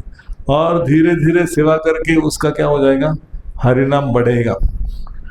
एक बार श्री प्रभुपाद कलकत्ता में प्रवचन दे रहे थे, और चाइना का वॉर था या कोई वॉर था, पाकिस्तान वगैरह, तो बम फूट रहे थे कलकत्ता की सिटी के अंदर। और प्रभुपाद जी प्रवचन के पहले शायद एपिसोड है, तो पूरी पका रहे थे, पूरी है ना, पूरी बना के पूरी तल रहे थे। तो डिसाइपल ने कहा कि प्रभुपाद अपना प्रोग्राम कैसे होगा, ये वॉर चल रहा है और बम फट रहे हैं। तो प्रभुपाद ने बोला कि हम भगवान की सेवा में हैं, यदि बम फट गया कलकत्ता के ऊपर और हमारी मृत्यु हो गई तो हम भगवान के धाम जाएंगे चाहे जो होना संसार में होते जाएगा, लेकिन हमारा भगवत धाम निश्चित है। तो इतना गारंटी कोई स्वामी को हो सकता है क्या? तो एक पंडाल प्रोग्राम है कलकत्ता में, लोगों ने बहुत पब्लिसिटी किया था, पत्र के बांटी थी, जो भी लगाना बोर्ड लगाए थे, और काफ़ी एडवर्टाइजमेंट किया था, लेकिन प्रवचन के लिए कोई नहीं आया। हार्डली 8-10 लोग आ गए, बड़ा पंडाल प्रोग्राम था। तो उनको लगे प्रभुपाद जी को बोल दो कि कोई नहीं आया, बहुत कम लोग हैं, प्रोग्राम कैंसिल करते हैं। तो प्रभुपाद जी बोले नहीं, आप लोग हो ना सामने, आप लोग बैठो और मैं कथा करूँगा, और यहाँ पे एक सीट रख दो, वहाँ पे एक सीट रख दो, ऐसे आसन रख दो। तो वो तैयारी होगी, प्रवचन किया प्रभुपाद ने, और प्रवचन के दरमियान प्रभुपाद रोने लगे, गाते गाते रोने लगे। तो प्रवचन पूरा हो गया। आज के पश्चात डिसाइपल ने पूछा कि प्रभुपाद आप प्रवचन के दौरान रो रहे थे, दर्शन कर रहे थे, क्या हो गया आपको? बोले नारद मुनि, शिव जी, ब्रह्मा जी और बड़े बड़े देवता लोग आए थे और वो आसन में बैठे थे। तो मुझे ऐसा लग रहा था कि मेरा क्या सौभाग्य है कि उनका दर्शन मुझे प्राप्त हो रहा है, मैं भगवान का सेवा में हूँ। तो ये प्रभुपाद जी का विशेष है कि कोई नहीं आया तो भी चलेगा, लेकिन you must preach Krishna conscious. आप कृष्णा कॉन्शियस को दीवारों को प्रीचिंग करो, खाली मत बैठो, उससे आपको लाभ होगा। अपने डिसाइपल को प्रभुपाद लिखते हैं कि एवरी इवनिंग आप हर शाम को कुछ न कुछ कथा करो, खाली मत बैठो, दीवारों को प्रीचिंग करो, कोई नहीं मिलेगा, लेकिन बोलने वाला व्यक्ति शुद्ध हो जाएगा। बॉम्बे के क्रॉस मैदान प्रोग्राम में जब परम पूज्य रत्ना सिंह महाराज वहाँ पे आए थे, तो बड़ी 25,000 की सभा में से उनको उठाया, से बड़े बड़े बाल हैं, दाढ़ी है, यंग लड़का है, तो उसको ऊपर से उठा के प्लेस को लेके आओ ऊपर और इसको बिठा दिया वहाँ पे। तो पश्चात महाराज बोले कि ये तो प्रवचन हिंदी में है, मुझे कुछ समझ नहीं आ रहा है। तो प्रभुपाद ने बोले वर्ड्स कुछ भी हो, लेकिन ये सारे शब्द जो है दिव्य शब्द हैं, वो जैसे कान में जाएंगे तो आपका शुद्धिकरण होगा। भाषा कौन सी हो सकती है, लेकिन ये सारे वर्ड जो है वो आध्यात्मिक जगत के वर्ड्स हैं, वो शुद्ध करने वाले हैं। तो उनको बिठा दिया, प्रवचन पूरा हो गया और स्वामी जी उसके पश्चात उठ के नीचे चले गए और जाके लाइन में लगे प्रसाद के। तो प्रभुपाद उसको उठा के इधर लेके आओ। और जो भगवान को भोग लगाया था बहुत सारे आइटम थे उसमें, तो एक केवल द्रोण भोग मिलने वाला था उनको लाइन में लग के इतना समय के पश्चात। तो उनको प्लेट भर के बहुत सारे थाली में अलग अलग व्यंजन थे, उनको खिला दिया। और वो ऐसे देख रहे थे प्रभुपाद के चरणों में, उनकी आंखों की तरफ, ये क्या मेरा सौभाग्य है कि मैं तो 3 दिन से भूखा हूँ, कुछ खाया नहीं, और मुझे स्वामी जी प्लेट भर के भोजन खिला रहे। तो बाद में प्रभुपाद के चरणों को स्पर्श किया तो कुछ लोगों ने बोला कि अरे आप इस स्वामी जी के चरणों को कैसे स्पर्श कर सकते हो, आपने कोई दीक्षा नहीं दी, कुछ नहीं दिया, आप स्पर्श नहीं कर सकते। तो प्रभुपाद ने कहा no no, he can touch my feet. तो आप भगवान के सर्च में हो, भगवान की खोज में हो, आई नो। तो उनको संदेश दे दिया जो देना था प्रभुपाद जी को, और बाद में वो चले गए। और वृंदावन में जब वो मिले उनके डिसाइपल के साथ में, तो फिर से एक बार उनको हरे कृष्ण महामंत्र कीर्तन, फिर वो प्रभुपाद की शरण ले लिए। तो प्रभुपाद को वृंदावन में आश्रय दे दिया, सेवा दे दी, फिर हरिनाम करने लगे।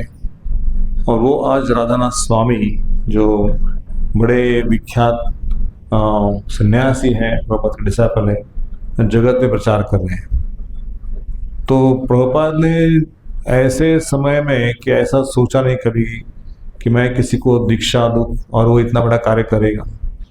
लेकिन प्रभुपाद जिसके ऊपर कृपा करते थे और जो सीरियसली उसका आश्रय लेता था, वो सारी शक्ति उनको एम्पावरमेंट प्रभुपाद से मिलता था और वो ऐसा गजब का कार्य कर सकते थे। तो चैतन्य महाप्रभु ने कहा था कि एक एक भक्त के अंदर ऐसी शक्ति है कि पूरे ब्रह्मांड को उतार सकता है। प्रभुपाद ने एक बार इलाहाबाद में कुंभ मेला में सब वैष्णव लोग आए थे, उनके शिष्य, और कुंभ मेला में प्रसाद वितरण कार्यक्रम था। और सबको बोला कि आप ना पूरा किचन का सेटअप करना, ग्रोसरी लेके आना, और सुबह 6 बजे से लेके रात को 10 बजे तक सबको प्रसाद खिलाना, जो व्यक्ति उसको प्रसाद मिलना चाहिए। तो सबने तैयारी शुरू कर दी। छोटा सा किचन में इससे हाफ किचन था, इतना ही कॉर्नर में किचन था, और ग्रोसरी एक साइड में, और कुछ 1000 लोगों का प्रसाद बनाया, और 4 घंटे में प्रसाद खत्म। तो प्रभुपाद जी आ गए, बोले कि किधर है किचन? बोले एक किचन। किधर है ग्रोसरी? एक ग्रोसरी। बोले क्या आप मूर्ख हो क्या? आप विदेशी हो, इतना पैसा आपके पास है, लेकिन आपको ट्रक भर के सामान लेके आना चाहिए, और किचन इससे 4 गुना अधिक होना चाहिए। 100 फीट का किचन होना चाहिए, 50 फीट बाय 100 फीट किचन कर दो, और सुबह 6 से लेकर रात को 10, 11, 12 बजे तक सबको भोजन मिलना चाहिए, कृष्ण प्रसाद मिलना चाहिए, सबको खिलाओ पेट भर के। और फिर जाके किचन बड़ा कर दिया, ट्रक से ग्रोसरी मंगवाया, हलवा, पूरी, खिचड़ी, ऐसे आइटम रोज अलग अलग सबको खिलाए। तो प्रभुपाद ने बोला कि भगवान सब कुछ देने के लिए तैयार है, यदि आप लोग सेवा के लिए तैयार है तो कृष्ण आपकी मदद जरूर कर सकते हैं। तो किसी रिपोर्टर ने पूछा कि आपका आंदोलन क्या है? तो बोले विश्व भर में कृष्ण मन का प्रचार करना। तो डिसाइपल को कहा कि यदि आपको कृष्ण के ऊपर पूरा भरोसा है तो 18 दिन के अंदर हम पूरे विश्व में सबको भक्त बना सकते हैं, सब देश में कृष्ण होना पहुंच सकता है। तो लंदन में श्याम सुंदर प्रभु, मालती माता जी और 3 लोगों को भेजा था, मुकुंद प्रभु है ना, और 3 लोग जाके ढूंढ रहे थे कहाँ रहना है, कहाँ प्रचार करना है। तो वो प्रभुपाद जी जो टेप्स है ना, टेप्स सबको दिखाते थे, हरे कृष्ण ध्वनि क्या है, हरे कृष्ण महामंत्र क्या है, भगवद गीता क्या है, ऐसे अलग अलग जगह पे जाके कीर्तन करते थे।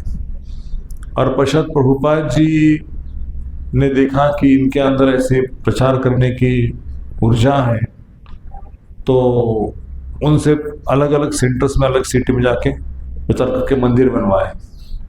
तो उनको पता नहीं था कि हम ऐसे कर सकते हैं, लेकिन बड़े बड़े लोग मिलते गए उनको, और उनका आंदोलन आगे फैलता गया। तो चाहे लंदन हो, चाहे अमेरिका हो, चाहे यूरोप में, रशिया में प्रभुपाद केवल एक बार गए थे, एक ही बार गए थे। रशिया में उस समय कम्युनिस्ट कंट्री था, तो कोई व्यक्ति अंदर आके प्रचार नहीं करता। प्रभुपाद ने नीचे पैंट पहना था, ऊपर अपना कोट पहना था, शिखा वगैरह सब ढके थे, और एक व्यक्ति मिला था उनको केवल रशिया में। उसको गीता का ज्ञान दिए थे और कहा था कि रशिया में इसका आप ट्रांसलेशन करो और रशिया में इसका प्रचार करो। हाँ, और उसके पश्चात वो निकल गए रशिया से, केवल 2-3 दिन का समय था, रशिया से निकल गए, कोई प्रचार नहीं किया। और पश्चात वो व्यक्ति भगवद गीता को रशियन लैंग्वेज में कन्वर्ट किया, ट्रांसलेशन करके, और वहाँ जाके उन्होंने पुस्तक वितरण चालू कर दिया। और रशिया में उस समय अंडरग्राउंड पिचिंग होता था। कोई कीर्तन का आवाज़ नहीं होना चाहिए, कोई तिलक दिखना नहीं चाहिए। लेकिन ये लोग मार्केट में ऐसे बुक्स लेके जाते थे रशियन लैंग्वेज में, कोई ऊपर राधा कृष्ण का फोटो नहीं, कोई अर्जुन और कृष्ण का फोटो नहीं है, ऐसा कुछ। और शहर के बाहर उनका प्रिंटिंग प्रेस था, वहाँ प्रिंटिंग करवाना, बाइंडिंग करवाना और ऐसे लोगों को पुस्तक बेचना। तो शहर में पता चल गया है कि कोई दूसरा रिलीजन यहाँ पे आके कन्वर्शन कर रहा है। तो पुलिस को उन्होंने इन्फॉर्म कर दिया कि ऐसे ऐसे लोग हैं और उनका अड्डा उधर है, उनको जाके पकड़ो। तो ये लोग मार्केट में घुसते थे, तो पुलिस इनको पकड़ लिया। फिर उनकी प्रेस कहाँ है, क्या है, सब पूछताछ होने लगी। किसी ने बताया नहीं कि प्रेस है यहाँ हमारे, लेकिन पता चल गया। इनको अंदर डाला केजी पुलिस ने, पीटा। लेकिन उन्होंने कभी स्वामी जी का नाम नहीं बताया कि ये स्वामी जी के फाउंडर है और इन्होंने हमको काम दिया है। तो बोलते आप अपना स्वामी जी का नाम बताओ और स्वामी जी के खिलाफ हम कोर्ट केस कर देंगे, लेकिन जान चली जाएगी। लेकिन उन्होंने कभी प्रभुपाद का नाम नहीं कि स्वामी जी ने हमको काम सौंपा है, कौन है इसके फाउंडर, क्या है, कोई नहीं। तो इतने एक निष्ठ थे गुरु के प्रति। तो दो व्यक्ति सचिसुत प्रभु और सार्वभौम प्रभु उस समय के, कि उन्होंने बहुत सारा प्रचार किया, जेल में चले गए। जेल में जाके उनको खाने के लिए ना रोटी है ना कुछ है, दाल है, और रोटी के साथ नमक खाते थे और लोगों को कृष्ण के बारे में बोलते थे एक साथ आके। लेकिन इन्होंने देखा कि पुलिस वालों ने कि ये लोग दोनों एक साथ रहते हैं और जेल में भी खुश हैं, जेल में कृष्ण कथा चल रही है, कुछ टॉक चल रहा है। तो दोनों को अलग अलग कर दिया, एक को 20वें माले पे और दूसरे को नीचे वाले माले पे, दोनों मिलना नहीं चाहिए। और जो नीचे वाला रहता था सचिसुत प्रभु, उनको थोड़ा टॉयलेट का प्रॉब्लम था, बार बार टॉयलेट आता था। तो टॉयलेट के लिए उनको ऊपर जाना पड़ता था 3-4 माले चढ़ के। तो बीमार हो गए थे, इतने बीमार हो गए थे कि उनको चलना मुश्किल था। एक बार तो खाने पीने की कोई शक्ति नहीं है, कुछ खा नहीं सकते, और ठंडी का मौसम है। तो उनको बोलते थे कि यहाँ आपको हमने मारने के लिए लेके आए हैं। तो रात को काम क्या था ठंडी के समय में, कुछ स्वेटर बनाना, स्वेटर है ना, टेलरिंग का काम करना, स्वेटर बनाना, कुछ ऐसे रात भर काम करना। तो हाथ पैर ऐसे उनको चलते नहीं थे, फिर भी स्वेटर बनाना, कपड़े सिलाना, ऐसे सेवा करते थे। तो वो नमक होता है ना, रोटी होती है ना, उसको भिगा के, उसको सुखा के उन्होंने ऐसे गोले बना दिए और उसकी माला बना दी, है ना। माला बना के उसके ऊपर जप करने लगे वो जेल में, हरे कृष्णा कृष्णा कृष्णा हरे हरे, हरे राम राम राम हरे हरे। तो ये लोगों को सिखाते थे कि इस प्रकार से हरे नाम का जप करना चाहिए और इसमें हम भगवान के धाम जा सकते हैं। तो किसी भक्त ने पूछा कि इनको ऐसे भगवान ने कष्ट में क्यों रखा, भगवान का भक्त है ना, तो इतने दुख में क्यों है, इतने संकट में क्यों है, इसको मारपीट हो रही है, जेलर उसको मारता है रोज जाके, और फिर भी ये लोग प्रचार करते हैं अंदर रह के। तो बोले कि भगवान की सेवा के लिए उन्होंने अपने आप को उस हालत में रहना पसंद किया है। भगवान कोई उनका ये नहीं है कि कंप्लेंट कुछ नहीं, कृष्ण हमको ऐसे क्यों सजा दिया आपने। तो मतलब कुछ सैक्रिफाइस के बाद जब रशिया में प्रचार हो गया, सचिसुत प्रभु ने ऐसे ही शरीर छोड़ दिया। बेड में थे और पेस्ट होता है ना, टूथपेस्ट का तिलक लगा दिया और हरे कृष्ण का जप करते रहे। बाजू वाला एक पेशेंट था, वो देख रहा था कि सुबह सुबह उठ के क्या करता है, उसने जप चालू कर दिया, बैठे बैठे शरीर छोड़ दिया ऐसे। और पश्चात इन्फॉर्म किया पुलिस वालों को कि एक कैदी ने जेल में ही शरीर छोड़ दिया, हॉस्पिटल में। तो ऐसे बैठा था, कुछ समय का उसको हिलाया, अरे उठो, अभी तक ऐसे बैठा है, ऐसे एकदम चेहरा ब्लॉसम है, एकदम धक्का मारे तो नीचे गिर गया, अरे तो मर गया। तो पुलिस ने आके उसको उठाया, जो भी करना है किया। लेकिन उसका बाजू वाला व्यक्ति था ना, उसने बोला कि मुझे ऐसे ही मरना है, ऐसे मरना है मुझे। तो वो जेल से छूट गया और उसके पश्चात कई साल के पश्चात इस हरे कृष्ण आंदोलन स्ट्रीट पे लोग कीर्तन करते चले आ रहे थे, भारत से उस समय राजीव गांधी की सरकार थी या कोई और सरकार थी, तो उसने सलाह मसलत करके हरे कृष्णा आंदोलन इज अ बोनाफाइड मूवमेंट ऐसा करके सर्टिफाइड किया था। वहाँ पे कोई कन्वर्सन के लिए लोग नहीं आए। तो पश्चात व्यक्ति संकीर्तन करते करते डांस करते करते चल रहे हैं, तो ये जो जेल में था व्यक्ति हॉस्पिटल में, वो भागते भागते उनके पास आ गया और उसने कहा कि आपका एक व्यक्ति तिलक लगाने वाला मेरे बगल में था, उसने शरीर इस प्रकार से छोड़ा। तो फिर पता चला उनको कि ये व्यक्ति सच्चिदानंद प्रभु है जिन्होंने जेल में शरीर छोड़ा। लेकिन मुझे ऐसे शरीर छोड़ना है, आप लोग कहाँ रहते हैं, क्या करते हैं, मुझे सब सीखना है आपसे। तो वो लोग भक्त बन गए, जेल में रहने वाले वो लोग फॉलो करने लगे प्रभुपाद को। तो कहने का तात्पर्य है कि मॉस्को में एक केस चल रहा था और उस केस में था कि जो गौर निताई का डिटीज है, इसको बांध के लोग रास्ते में इनको लेके जाते हैं कार्ट में और उसका संकीर्तन करते हैं। उन्होंने फोटो खींच के कोर्ट में दिया कि इनका मोमेंट क्या है, ये दो व्यक्तियों को बांधते हैं और इनको सजा करते हैं और इनको पीटते लेके जाते हैं। पीटना मतलब मृदंग ढोल बजाना, उनको लेके जाते हैं। तो कोर्ट में वो फोटो पेश किए कौन दोनों व्यक्ति हैं।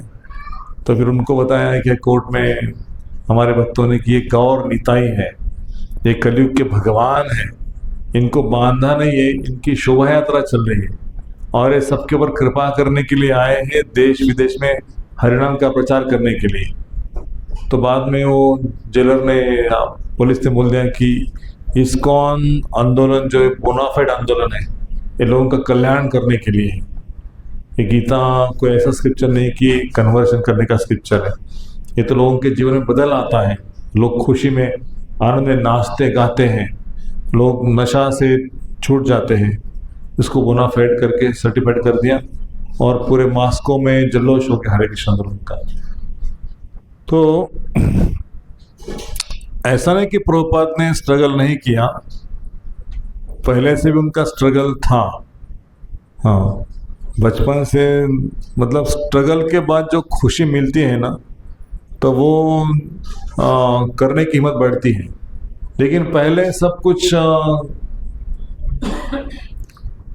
आसान से हो गया और बाद में संकट आते चले गए, तो वो जो खुशी मिल गई थी वो खुशी का आनंद का अनुभव नहीं होता जो हमने उसको बनाया था उसका। लेकिन जब करते समय बहुत सारे समस्याओं को झेलना पड़ता है और जाके कुछ मंदिर बनता है तो उसमें खुशी होती कि अरे बाप रे, भगवान ने दे दिया, बहुत कृपा कर दिया इसको। जैसे इस्कॉन का जो जुहू टेम्पल था, तो प्रभुपाद ने लैंड लिया था, लेकिन लैंड लेने के पश्चात प्रभुपाद हैदराबाद चले गए थे और शिष्यों ने कहा कि आप यहाँ पे निवास करो और कुछ समय के बाद राधा रास बिहारी यहाँ प्रकट हो जाएंगे। तो एक कॉर्नर में चबूतरा बनाया, राधा रास बिहारी की स्थापना कर दी।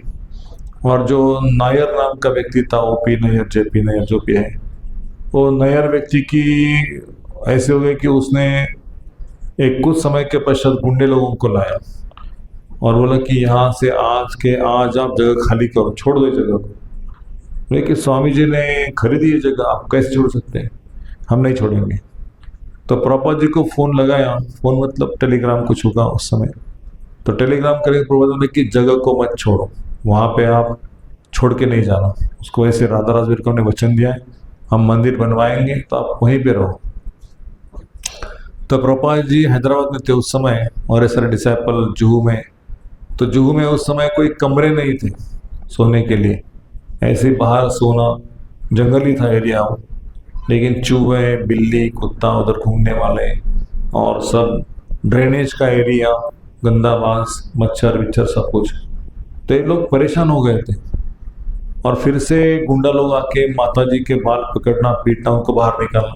लेकिन माताजी फाइट करने वाले, हम नहीं छोड़ेंगे, उनको पीटते थे और एक फॉरेनर्स भी उनको पीटते थे, चाहे जो भी हो हम जगह छोड़ेंगे नहीं। बहुत घमासान वहाँ पे हो गया, 200-250 लोग लेके आए थे। फिर जब वो इस्कॉन मंदिर के बाजू में जिसने एक प्लॉट लिया था सेठी करके, उसने पुलिस को इन्फॉर्म कर दिया और बाला साहेब ठाकरे उस समय के थे चीफ और शिवसेना के, उनको इन्फॉर्म कर दिया। फिर रातों रात गुंडों को भगा के 3 दिन के अंदर उन्होंने मंदिर का एक ढांचा बना दिया। और उस समय जो नायर था, नायर ने तकलीफ दिया था कि ये जगह मैं किसी को बेच दूंगा, या बेची भी थी उस जगह इनको खाली करवाने के लिए, इधर से पैसा निकलना उधर से पैसा निकालना, ऐसे किया था प्रभुपाद के साथ में। तो प्रभुपाद ने सिर्फ नरसिंह भगवान को प्रार्थना की कि हमारे भक्तों की रक्षा हो, और जो भी है आपको पता है, आप इसका डिसीजन ले लो। तो 3 दिन के अंदर नायर की मृत्यु हो गई, उसको हार्ट अटैक आ गया, वो मर गया। उसकी पत्नी आके रोने लगी, स्वामी जी मेरे पति ने आपके साथ बहुत दुस्साहस किया है, अच्छा नहीं किया, मैं आपसे भिक्षा मांगती हूँ, आपसे मैं माफ़ी मांगती हूँ, आप यहाँ पे रहिए, आपका निवास स्थान बनाइए, मंदिर बनवाइए, लेकिन हमें ऐसा सज़ा मत दो। तो प्रभुपाद ने बोला कि lord Narasimhadeva is there, he will protect you. लेकिन प्रभुपाद ने उन सारे परिवार को आश्रय प्रदान किया। ऐसा नहीं कि आपके पति ने ऐसा किया आपका बुरा हो। तो प्रभुपाद ने उनको फिर से अपना ही समझ के छोड़ दिया, बोले कृष्ण उसको माफ कर देंगे। तो मतलब ऐसा जब संकट आता है तो हमें समझ कि हमारे जीवन में जो संकट आता है वो कुछ भी नहीं है। जब बड़े बड़े महात्मा लोगों के जीवन में संकट आता है फिर भी वो स्ट्रगल करते हैं, तो हमें समझना चाहिए कि हम थोड़ा बहुत जो जोखिम उठाते हैं, कष्ट करते हैं, तो उसको ज़्यादा संकट मानना नहीं चाहिए, क्योंकि हमारी योग्यता नहीं है ज़्यादा संकट झेलने की। थोड़ा बहुत भगवान संकट देते अपनी क्षमता के अनुसार, तो उसको प्रभुपाद की कृपा समझना चाहिए। तो एक बार प्रभुपाद की जो सिस्टर थी पिशिमा, उसने प्रभुपाद के लिए कचौरी बनाया था शाम को ऐसे समय में, और प्रभुपाद के लिए कचौरी लेके आई थी। तो प्रभुपाद का खाना इतना लेट नाइट चलता नहीं था। तो जब प्रभुपाद के शिष्य ने बोला कि आपकी बहन आपके लिए कचौरी लेके आई है, तो प्रभुपाद ने बोला कि कचौरी मुझे बहुत पसंद है, कचौरी मुझे ला के दे दो, अभी ला के दे दो, मेरी बहन ने बनाई है, उसको मुझे खाना है। तो कचौरी लाई, प्रभुपाद ने कचौरी रात को खा ली।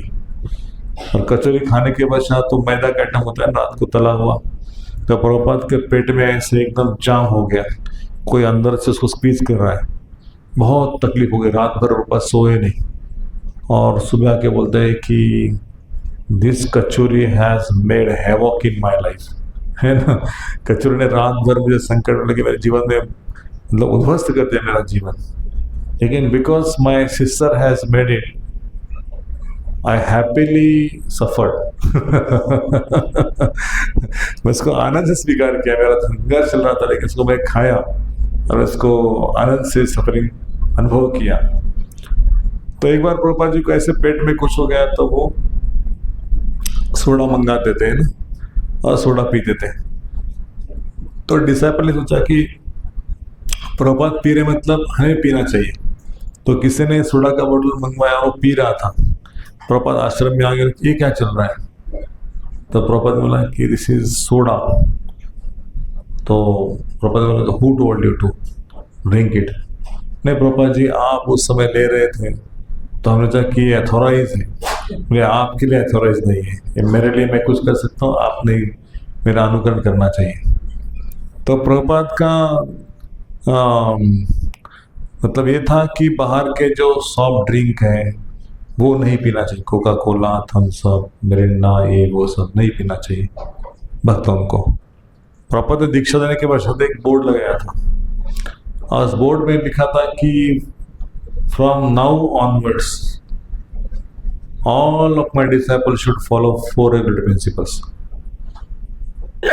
No meditating, no intoxication, no illicit sex, and no gambling. And everyone should serve Lord Chaitanya's movement as a servant of the servant of the servant. दासम दास भगवान को सेवा करना है, सोलमना रोज जप करना है। तो डिसाइपल ने सोचा कि ये क्या संकट है, नोटिस भी लगा दिया बोर्ड पे, बाहर का स्वीट शॉप को कुछ खाना ही नहीं है, लहसुन प्याज भी नहीं खाना है, चाय कॉफी नहीं पीना है, स्वीट आइटम भी नहीं खाना है। तो प्रभुपाद जी से आके मिलते बोलते कि प्रभुपाद जी गिवन मी इनिशिएशन, और आपने तो सब बंद कर दिया, हमारा खाना पीना, बाहर हम खाते थे सब कुछ बंद कर दिया। हाँ प्रभुपाद बोले कि आप अभी इनिशिएटेड हो गए हो इसलिए आपको ये सारा बना है, जब इनिशिएशन नहीं था तो आप खा सकते थे। आप अभी अनाथ नहीं हो, आप सनाथ हो, जैसे एक स्ट्रीट में सुबह चल रहे थे ना प्रभुपाद, तो कुत्तों को दिखाया था, तो कुत्तों आपस में झगड़ा कर रहे थे और सब मतलब स्वास्थ्य उनका ठीक नहीं था, खाने पीने को ना मिले कारण वो पतले दुबले थे। तो एक कुत्ता ऐसे कहता है कि एकदम हट्टा कट्टा था, उसका मालिक था, उसको लेके जा रहा था तो कुछ भूखता नहीं था, आराम से शांति से चल रहा था। तो प्रभुपाद ने उनको समझाया कि देखा, इसको मालिक है और इसका मालिक इसका रहने का, खाने का, पीने का सब बंदोबस्त का, उसको कोई चिंता नहीं है, इज हैप्पी डॉग। लेकिन इनको कोई मालिक नहीं है, इसलिए आपस में झगड़ते हैं, लड़ते हैं, एक दूसरे को फाड़ते हैं। तो आपने क्या सीखा? लेकिन we have swami, we have master like you and we are the dogs in your hands. आपके हाथ के कुत्ते हैं हम, और मालिक हमको खिलाता है। तो प्रभुपाद जोर जोर से हंसने लगे। लेकिन यू ऑल आर सनाथ, जो आश्रय लिए सारे सनाथ हैं, लेकिन जो अनाथ है ना, उनको चिंता है हमें कैसा मिलेगा, कौन पालन पोषण करेगा, मृत्यु कैसे होगा हमारा। तो आपको कोई जन्म मृत्यु का चिंता करने की जरूरत है, आपका जिम्मेदारी भगवान ने लिया है, इसलिए भगवान आपका पालन पोषण करेंगे। आपको करना क्या है? स्वामी के शेल्टर में हमेशा रहना है। तो कभी एक आधी भेड़ी या बकरी जब उसके समूह से निकल जाती है और अकेले घूमती है, हिरण, तो उसको क्या करते हैं? टाइगर या कोई बाघ उसको पकड़ के लेके जाता है, सिंह, है ना।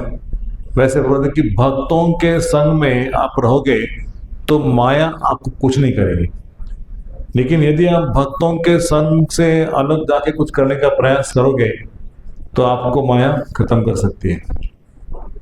एक मंदिर के वरिष्ठ भक्त थे, वो 10-20 साल भक्ति करके ऊब गए थे। बोले आज मैंने निश्चय किया कि अभी मंदिर में नहीं रहूंगा, बाहर जाके कुछ भी करूंगा लेकिन मंदिर में नहीं रहूंगा।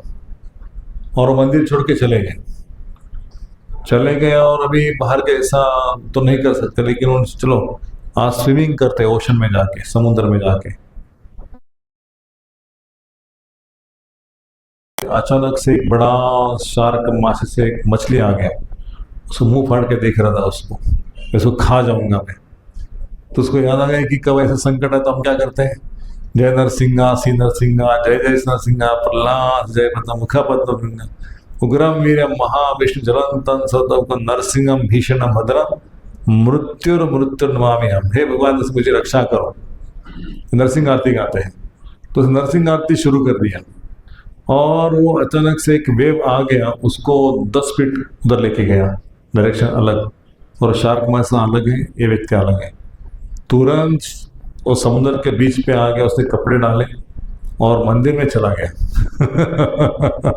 मंदिर में आके प्रेसिडेंट से बोला, ये मंदिर छोड़ के चला गया था लेकिन भगवान ने भी रक्षा की, मुझे वापस भेज दिया। मैं आज मृत्यु के दरवाजे में था लेकिन कृष्णा ने रक्षा किया, मैं इसको कभी छोड़ के नहीं जाऊंगा भक्तों के संग को।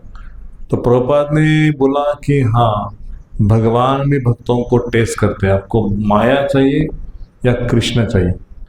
तो जब वो जूहू का मंदिर का किस्सा हो गया तो सारे जो वेस्टर्न लोग थे, अच्छे अच्छे घर में रहने वाले, अच्छे अच्छे बेड पे सोने वाले, होटल में खाने पीने वाले, तो उनको ऐसा कुछ सुविधा नहीं था, ना बेड था, ना खाने के लिए सुविधा थी, ना लैट्रीन था।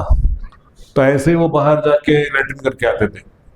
तो उनको एकदम तंग हो गए। तो प्रभुपाद को कहा कि प्रभुपाद कुछ सोने के लिए जगह ठीक नहीं है, मच्छर काटते हैं, यहाँ रहने की सुविधा नहीं, न खाने की सुविधा है, खिचड़ी खाते हैं, कभी दाल राइस खाते हैं।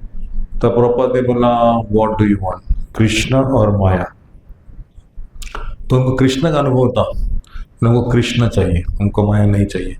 बोले कुछ समय तक आप स्ट्रगल करो, कृष्ण आपके लिए भव्य वास्तु खड़ी कर देंगे, बड़ा आपको निवास स्थान सब कुछ मिलेगा, लेकिन कुछ समय कृष्ण को दे दो, कृष्ण आपके लिए बड़ा व्यवस्था कर देंगे। तो तत्पश्चात जुहू का मंदिर बन गया और वहाँ पे रहने की, खाने की उत्तम से उत्तम सुविधा हो गई भक्तों की। तो प्रभुपाद कभी एक मंदिर में नहीं रहे, हमेशा अलग अलग सिटी में घूमते थे।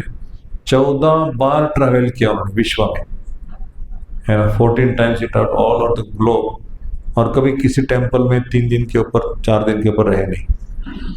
तो कहते हैं कि ही हैज नो अटैचमेंट, और any kind of facility.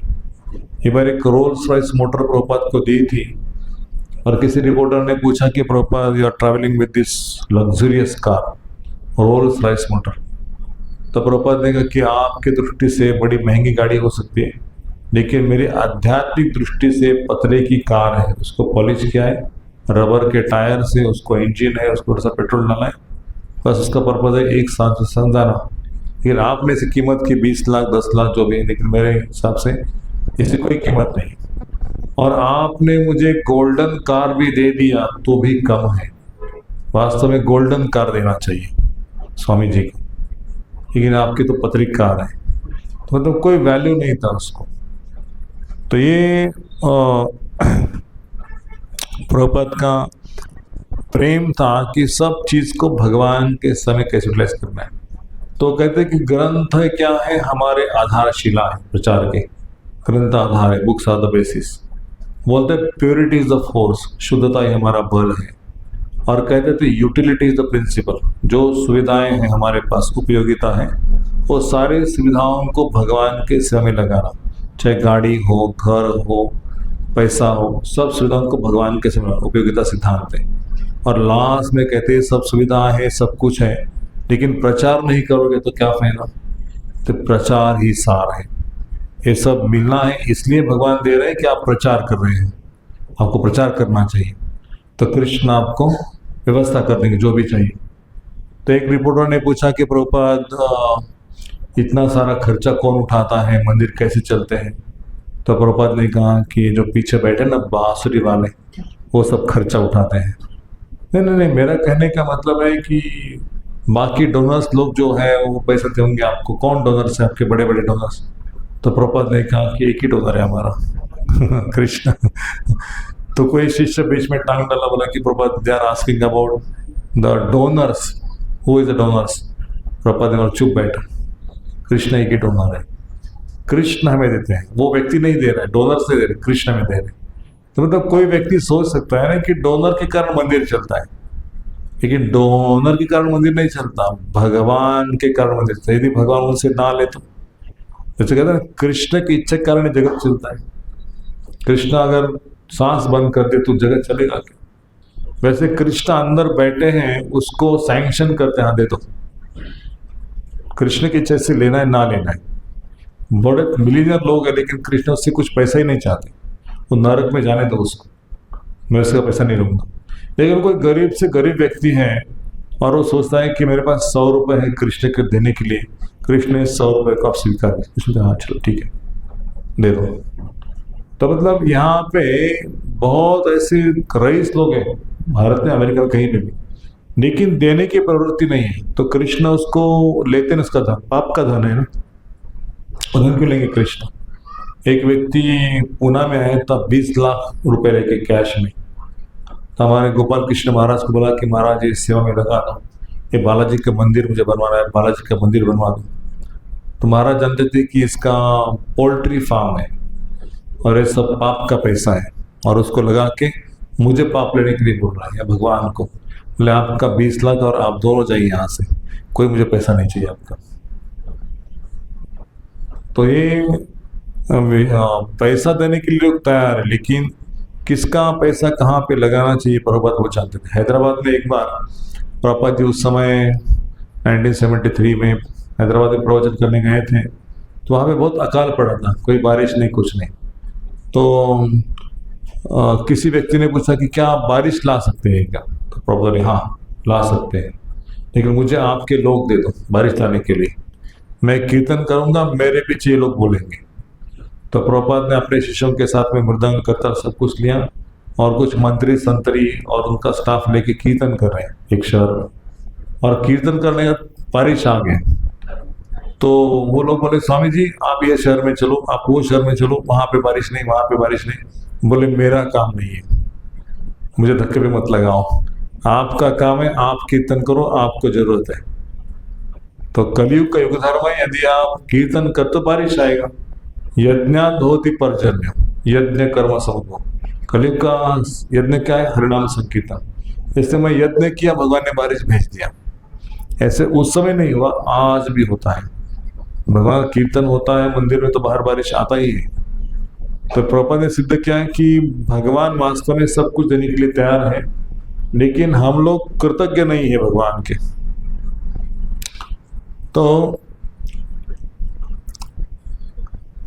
Africa में प्रभुपाद थे और सारे शिष्यों को प्रचार करते थे। 2-3 दिन का निवास था उनका। और प्रभुपाद शाम को आके कपड़ा स्नान करके कपड़ा ऐसे सुखाने के लिए टांग दिए, और दूसरे दिन का भागवतम क्लास सुबह उठ गए, चैंटिंग वगैरह किया, और कपड़ा डालने के लिए कपड़ा देख रहे, कपड़ा ही नहीं, और भागवतम क्लास देना था। तो शिष्यों को पूछा कि मेरा कपड़ा कहाँ है, मेरा कपड़ा कहाँ है, मैंने यहाँ पे रखा था।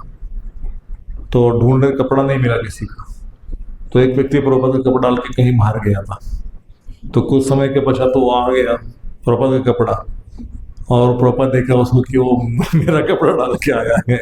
प्रभुपाद ने बोला आपको इतना मैनर्स नहीं है कि आपके गुरु जी कपड़ा नहीं पहनना चाहिए, उसको वंदन करना चाहिए, कपड़े को रिस्पेक्ट करना चाहिए गुरु जी कपड़े को, लेकिन आपने तो उसको पहना है। तो उनको सिखाना पड़ा कि स्वामी जी का बेड हो, स्वामी जी का कपड़ा हो, स्वामी जी के कुछ भी चीज़ें, उसको शिष्यों को इस्तेमाल नहीं करना चाहिए, उसको वंदन करना चाहिए। तो बाद में प्रभुपाद समझ गए कि इनको इतना भी समझाने का, तो कौन से लेवल से कौन से लेवल तक आना पड़ता है। उनको वेटिंग करना पड़ा, गमछा पे बैठे तो कपड़ा निकाल के दे दो मुझे। मतलब गुरु जी का महाप्रसाद तो शिष्य का महाप्रसाद उनको पहनना पड़ा, है ना। एक बार गुरु जी का पहन लिया तो ठीक है, लेकिन शिष्यों का डालना प्रभुपाद के इतने वस्त्र नहीं थे कि सबको बांटते चले जाए, मुझे दूसरा वस्त्र आ जाएगा। तो ये हमें उनकी करुणा को देखना चाहिए। तो उन्होंने पूछा था कि मायापुर टेम्पल में जब वो गुंडे लोग आके आक्रमण करते थे ना, तो प्रभुपाद ने एक शिष्य थे उनके, ऐसे नाम है कुछ, तो उनको बोला कि आप जाओ साउथ में और भगवान नरसिंह के विग्रहों को बना के लेके आओ। तो वो प्रभुपाद का आदेश था। उस समय ऐसा कुछ नहीं था कि कौन डीटी बनाता है, उसका फ़ोन नंबर है, फ़ोन करो, ऑर्डर दे दो, डिज़ाइन भेज दो, बना के भेज देगा। वो चलते चलते साउथ में चले गए और बहुत सारे स्कल्पचर्स को देखा कौन डीटी बनाता है। और डीटी का ऐसा होता है कि पर्टिकुलर स्टोन है, वो स्टोन से डीटी बनता है। तो उस व्यक्ति ने कहा कि मैं बनाऊंगा, लेकिन उग्र नरसिंह बनाना है, भगवान उग्रम वीर है ना, एकदम भयंकर विग्रह उनका। तो क्रोध उनके अंदर से फटफटा आ रहा है, ऐसे विग्रह चाहिए, प्रभुपाद ने कहा था। तो व्यक्ति बहुत सारे स्टोन को चेक किया, लेकिन जल्दी उनको स्टोन मिलता नहीं था। फिर हर 2-3 महीने के बाद फिर से आते थे, बोले स्टोन मिल गया क्या, नहीं अभी नहीं मिला।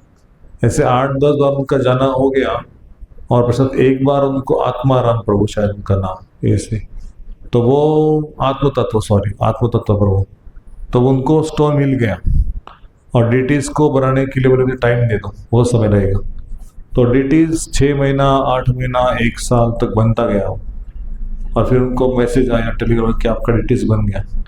लेकिन डीटीज बनने के बाद डीटीज को एक ऐसे घर में या किसी इसमें रखा था, है ना, तो जल्दी वो लोग लेके जाने के लिए आए नहीं, क्या टेलीग्राम मिला नहीं, जो भी सुविधा थी, और उसमें डीटीज को रख दिया।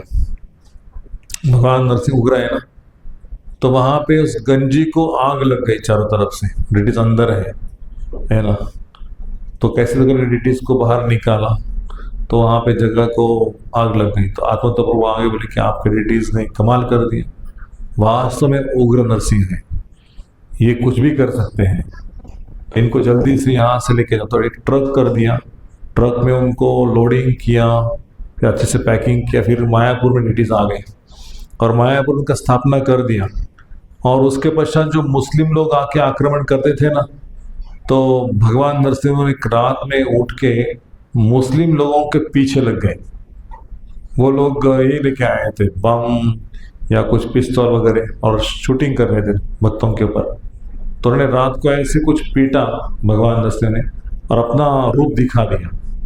ये मुस्लिम लोग भाग के चले गए, इनका भगवान बहुत भयंकर है, हमारे पीछे आ रहे हैं। वो भाग के चले गए भगवान को देख के। तो प्रभुपाद ने कहा था कि lord Narasimhadeva is the protector of the devotees, आप चिंता मत करो, भगवान नरसिंह रक्षा करने के लिए भक्तों की। तो आप जगन्नाथपुर में जाओगे तो बाजू में नरसिंह भगवान का मंदिर है, तो नरसिंह की प्रार्थना करते हैं हम, और नरसिंह भगवान को रक्षा स्तोत्र गाते हैं या रक्षा सूत्र पहनते हैं, तो भगवान हमारी रक्षा करते हैं न हर चीज से। तो ये प्रोटेक्शन प्रभुपाद ने दिया है मंदिरों को और भक्तों को, कि जहाँ कहीं इस्कॉन के टेम्पल से तो अपने आप भगवान नरसिंह उनका रक्षा करेंगे। तो ये किसी की हिम्मत नहीं हो कि भगवान के मंदिरों के ऊपर आक्रमण करें। यदि हो भी गया कली काल में तो भी उसको उसका फल भोगना पड़ेगा, जो व्यक्ति उसके ऊपर आक्रमण करेगा।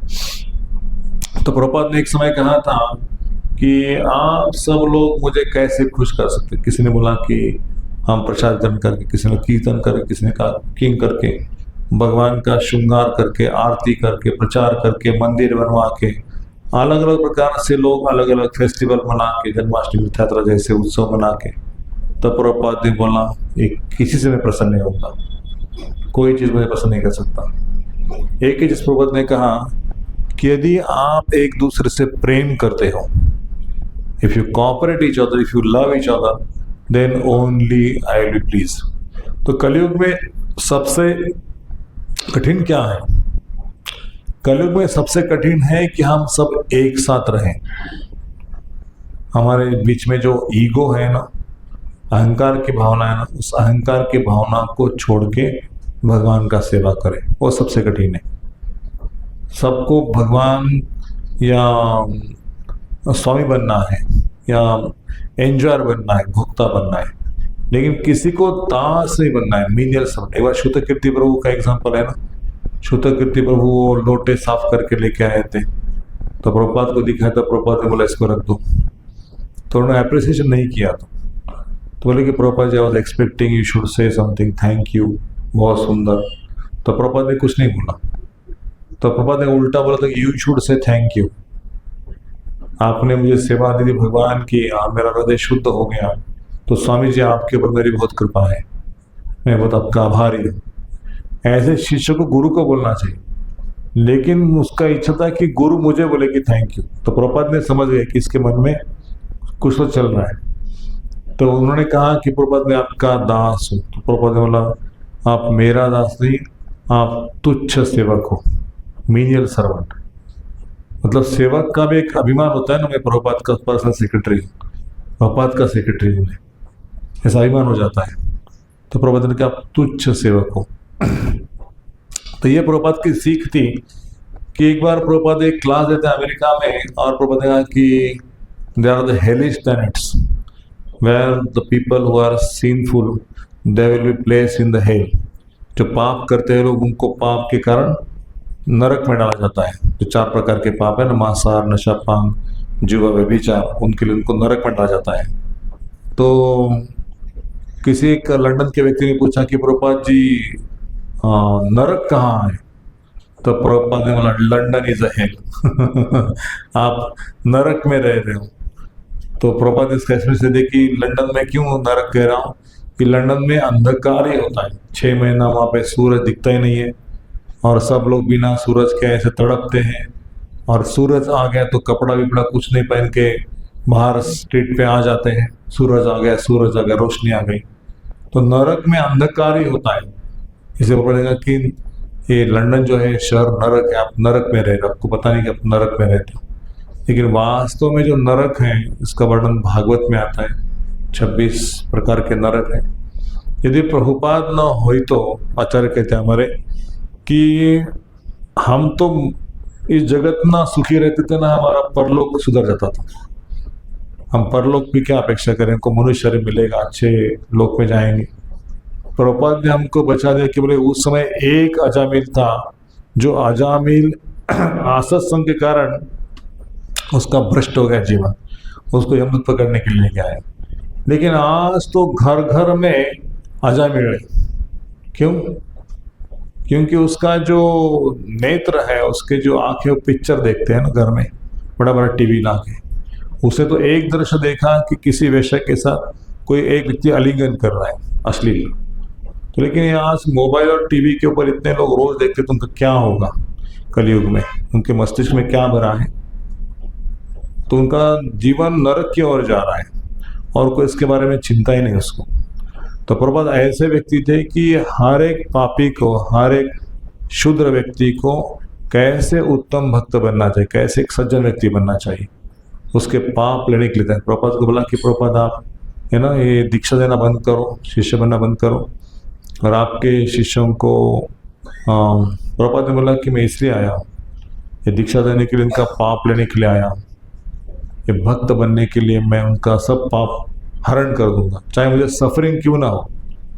प्रभुपाद बहुत कष्ट हो रहे थे मृत्यु के समय, उसके पहले भी। तो दीक्षा देना बंद करो, आप शांति से शरीर छोड़ो। नहीं, मैं सब शिष्यों का पाप हरण करने के लिए आया और मैं उनको भगवत धाम लेके जाने के लिए आया हूँ।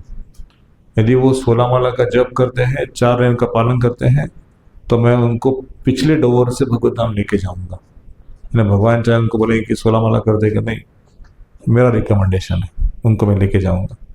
सोचो 1970s में जो अमेरिका था उस समय का, वो आज का भारत है। आज की जो आधुनिक है ना सारी, वो सारे चीज अमेरिका में उस समय में था।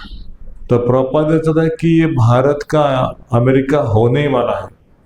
उसके पहले यदि अमेरिका के लोग यहाँ पे आके प्रचार करें तो उससे कुछ लोग बच जाएंगे। जो मूर्ख हैं, जो पैसे के पीछे पागल हैं, वो तो नरक में जाना ही उनको। लेकिन असत्संग के कारण जो उनके पीछे भी चल रहे हैं वो भी नरक में जाने वाले हैं। तो उनको बचाने के लिए मैंने आंदोलन लाया है। और यदि भारत के लोग इसको स्वीकार करते हैं और चैंटिंग रोज करते हैं, भगवान को रोज भोग लगाते हैं, आरती करते हैं, शास्त्र पढ़ते हैं, तो उनका जो बुद्धि शुद्ध हो जाएगा। क्या करना है क्या नहीं करना है वो तय कर सकेंगे। यदि वो पुस्तक पढ़ते नहीं है, यदि वो चैंटिंग करते नहीं, भगवान को बिना भोग लगा खाते हैं, तो उनका बुद्धि नहीं चलेगा। उनका बुद्धि क्या होगा? माया के वश में होगा, भौतिक बुद्धि, आध्यात्मिक बुद्धि नहीं होगा उनके पास। और वो ऐसे ही जो फंसने वाले लोग हैं उनके द्वारा ठके जाएंगे। तो इस जगत में ऐसे ही लोग जी रहे ना अंधकार में। और इसलिए प्रभुपाद ने हमारे पे इतनी करुणा, इतनी कृपा की है कि हम उसका मतलब 1000 जन्म लेने के पश्चात भी उसको हम उसका ऋण अदा नहीं कर सकते। तो प्रभुपाद ने एक बार किसी शिष्य को कहा था कि प्रभुपाद हम आपका ऋण कैसे चुका सकते हैं? तो प्रभुपाद ने कहा कि बाय डिस्ट्रीब्यूटिंग माय बुक्स। थोड़ा भी आप प्रचार करते हो, पुस्तक वितरण करते हो, तो आप थोड़े से ऋण से मुक्त हो जाओगे। इतना पूरा मुक्त नहीं होंगे, लेकिन यदि आप ग्रंथ वितरण करते हो, मेरी इच्छा है कि सारे शहर में, भारत नहीं सब देश के सारे शहर में ये ग्रंथों का प्रचार और प्रसार हो, वितरण हो। मेरे बुक्स एटम बॉम्ब जैसे है, किसी के घर में जाएंगे तो वहाँ पे उसका स्फोट होगा। मतलब जो व्यक्ति दुख में है ना, तो उसको पुस्तक मिल जाएगी, वो खोल के देखेगा, आत्महत्या करने वाला व्यक्ति बच जाएगा आत्महत्या करने से। जिसका दिवाला निकल गया उसके जीवन में रोशनी आ जाएगी, पैसा आ जाएगा। जो शरीर से पीड़ित हैं, कुछ रोग हैं, पुस्तक पढ़ के भगवान का नाम लेके उसका रोग खत्म हो जाएगा। घर में कलह है, झगड़ा है, भाई भाई में कुछ भी है, तो पुस्तक पढ़ के भक्त बन जाएगा, कृष्ण का देखभाल करेंगे। तो इसलिए शास्त्र ऐसे हैं जो मनुष्य के मस्तिष्क को, उसके जीवन को एक रास्ता दिखाते हैं, आशा का किरण दिखाते हैं कि कहाँ जाना है, कहाँ नहीं जाना है, क्या करना है, क्या नहीं करना। एक क्रिश्चियन व्यक्ति था अमेरिका में, किसी शहर में उसने पुस्तक गीता प्राप्त कर ली थी और गीता इसी घर में रख दी थी। मालूम नहीं था इसमें क्या था, क्रिश्चियन था ना, इसने भेंट दी, क्या किया। तो उसके जीवन में ऐसे कुछ प्रसंग आ गए, उसकी माँ मर गई, उसका भाई मर गया, उसका बेटा मर गया, उसकी पत्नी मर गई। अब इस जीवन में कुछ नहीं, वो आत्महत्या करने वाला था। लेकिन किसने कहा कि आत्महत्या करने से पहले इसको खोलो एक बार। आपके जीवन में कोई संकट आता है और आप गीता पढ़ते हो तो आपका संकट निकल जाएगा। तो जैसे उसने गीता खोला, पढ़ते गया, तो वो इस्कॉन मंदिर ढूंढते ढूंढते मंदिर में आ गया और भक्त बन गया। उसने आत्महत्या करने का विचार छोड़, जीवन मरने के लिए नहीं है, जीवन जीने के लिए। तो इस प्रकार से प्रभुपाद के पुस्तकों ने अनेकों को जीवनदान दिया है, हाँ, आशा दी है। इसलिए प्रभुपाद कहते हैं कि यदि सारे टेम्पल्स बंद भी हो गए कलिकाल में, लेकिन कोई एक पुस्तक किसी के पास है, भगवत गीता या भागवत ग्रंथ है, तो फिर से सारे टेम्पल को वो व्यक्ति जीवित कर सकता है। इतनी शक्ति है मेरे बुक्स में, इतना विश्वास। तो प्रभुपाद अपने बुक्स के माध्यम से आज भी जीवित है। देखिए वैष्णव कोई मरते नहीं है। वैष्णव अपने वाणी से, वैष्णव अपने कार्य से, वैष्णव अपने किताबों से हमेशा लोगों के हृदय में है। बहुत बहुत धन्यवाद। श्रील प्रभुपाद की जय। अनंत कोटि वैष्णव भक्तवृंद की जय।